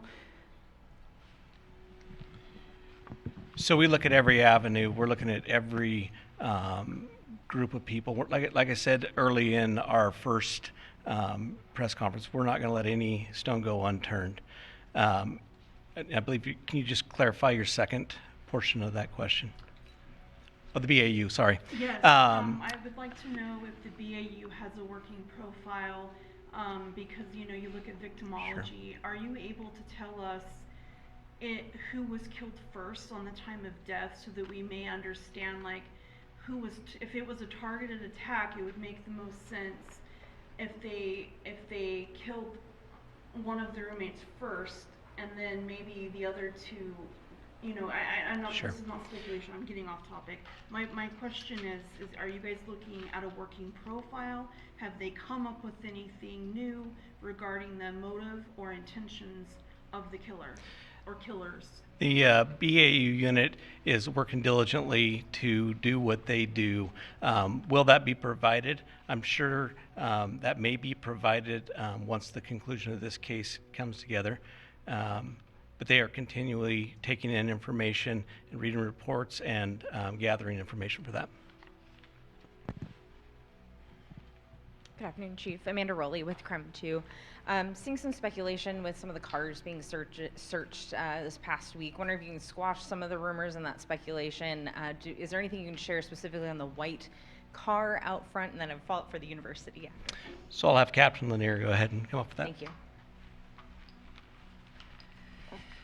Well, we have looked at a lot of different vehicles. I'm assuming you're referring to the vehicles that were in the parking lot at the time. Yeah, so some of those vehicles belonged to the victims and some belonged to other people in the house. And so for us, that's part of the crime scene. As I mentioned earlier, the crime scene was expanded out through the parking lot. So we wanted to make sure that we looked at those prior to releasing the crime scene. It was part of the initial investigation that night. Thank you. And for the university, is there any additional information at this time that you can offer about the candlelight vigil, maybe what we can expect from that, and then any other information you can provide about that ask of the community to light the night on November 30th? Thank you for that. I'm going to turn this over to Blaine Eccles at this point. He's actually planning the whole event, so we appreciate it. Good afternoon. I'm Blaine Eccles, Dean of Students. The vigil is going to be hosted next Wednesday, November 30th at 5 p.m. We have it scheduled for the administration lawn at the moment. We're going to make a final determination on location early next week, just because we're waiting for the weather window to get closer, so we feel comfortable that that's where it will be located. We're anticipating a large turnout of community members as well as university members, students, faculty, and staff at that particular event. And all of the families have been invited to join us if they so wish from that aspect of it. The response has just been absolutely beautiful and overwhelming to the love that has been provided to the institution as well as the family members. The Light the Night event that you're talking about, while I don't have a lot of details on that, is set to coincide at the same time, just so that people that can't be here in person as part of the vigil are going to be able to participate remotely as well. The vigil will be live streamed, and it's safe to say that the Vandal family is going to unite and come together to support the families in the darkest moments of their life, quite frankly. So I'm going to go ahead and take two more questions, Kay. Jordan Smith, KXLY. At this point in time, do investigators know which entrance the suspect used to enter the residence, if this was someone who might have known the door code at the front or maybe used the back door? Once again, that's part of our investigation. We're not going to release that information this time. Thank you.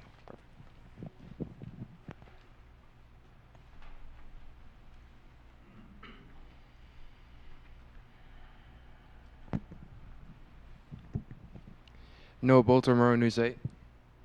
You said this was a targeted event. You won't tell us why they were targeted. What should students do to prevent being targeted in the future?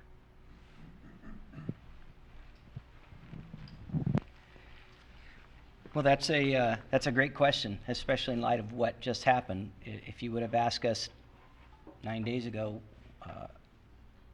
we would have had probably a different answer. Moscow's always been a very safe community. In light of this, and maybe we should always look at it this way, vigilance, always traveling in pairs, knowing where you're going, telling someone when you arrive, and just that kind of general awareness. Maybe we should, as a community, have always been doing that. You know, in some ways, this took our innocence.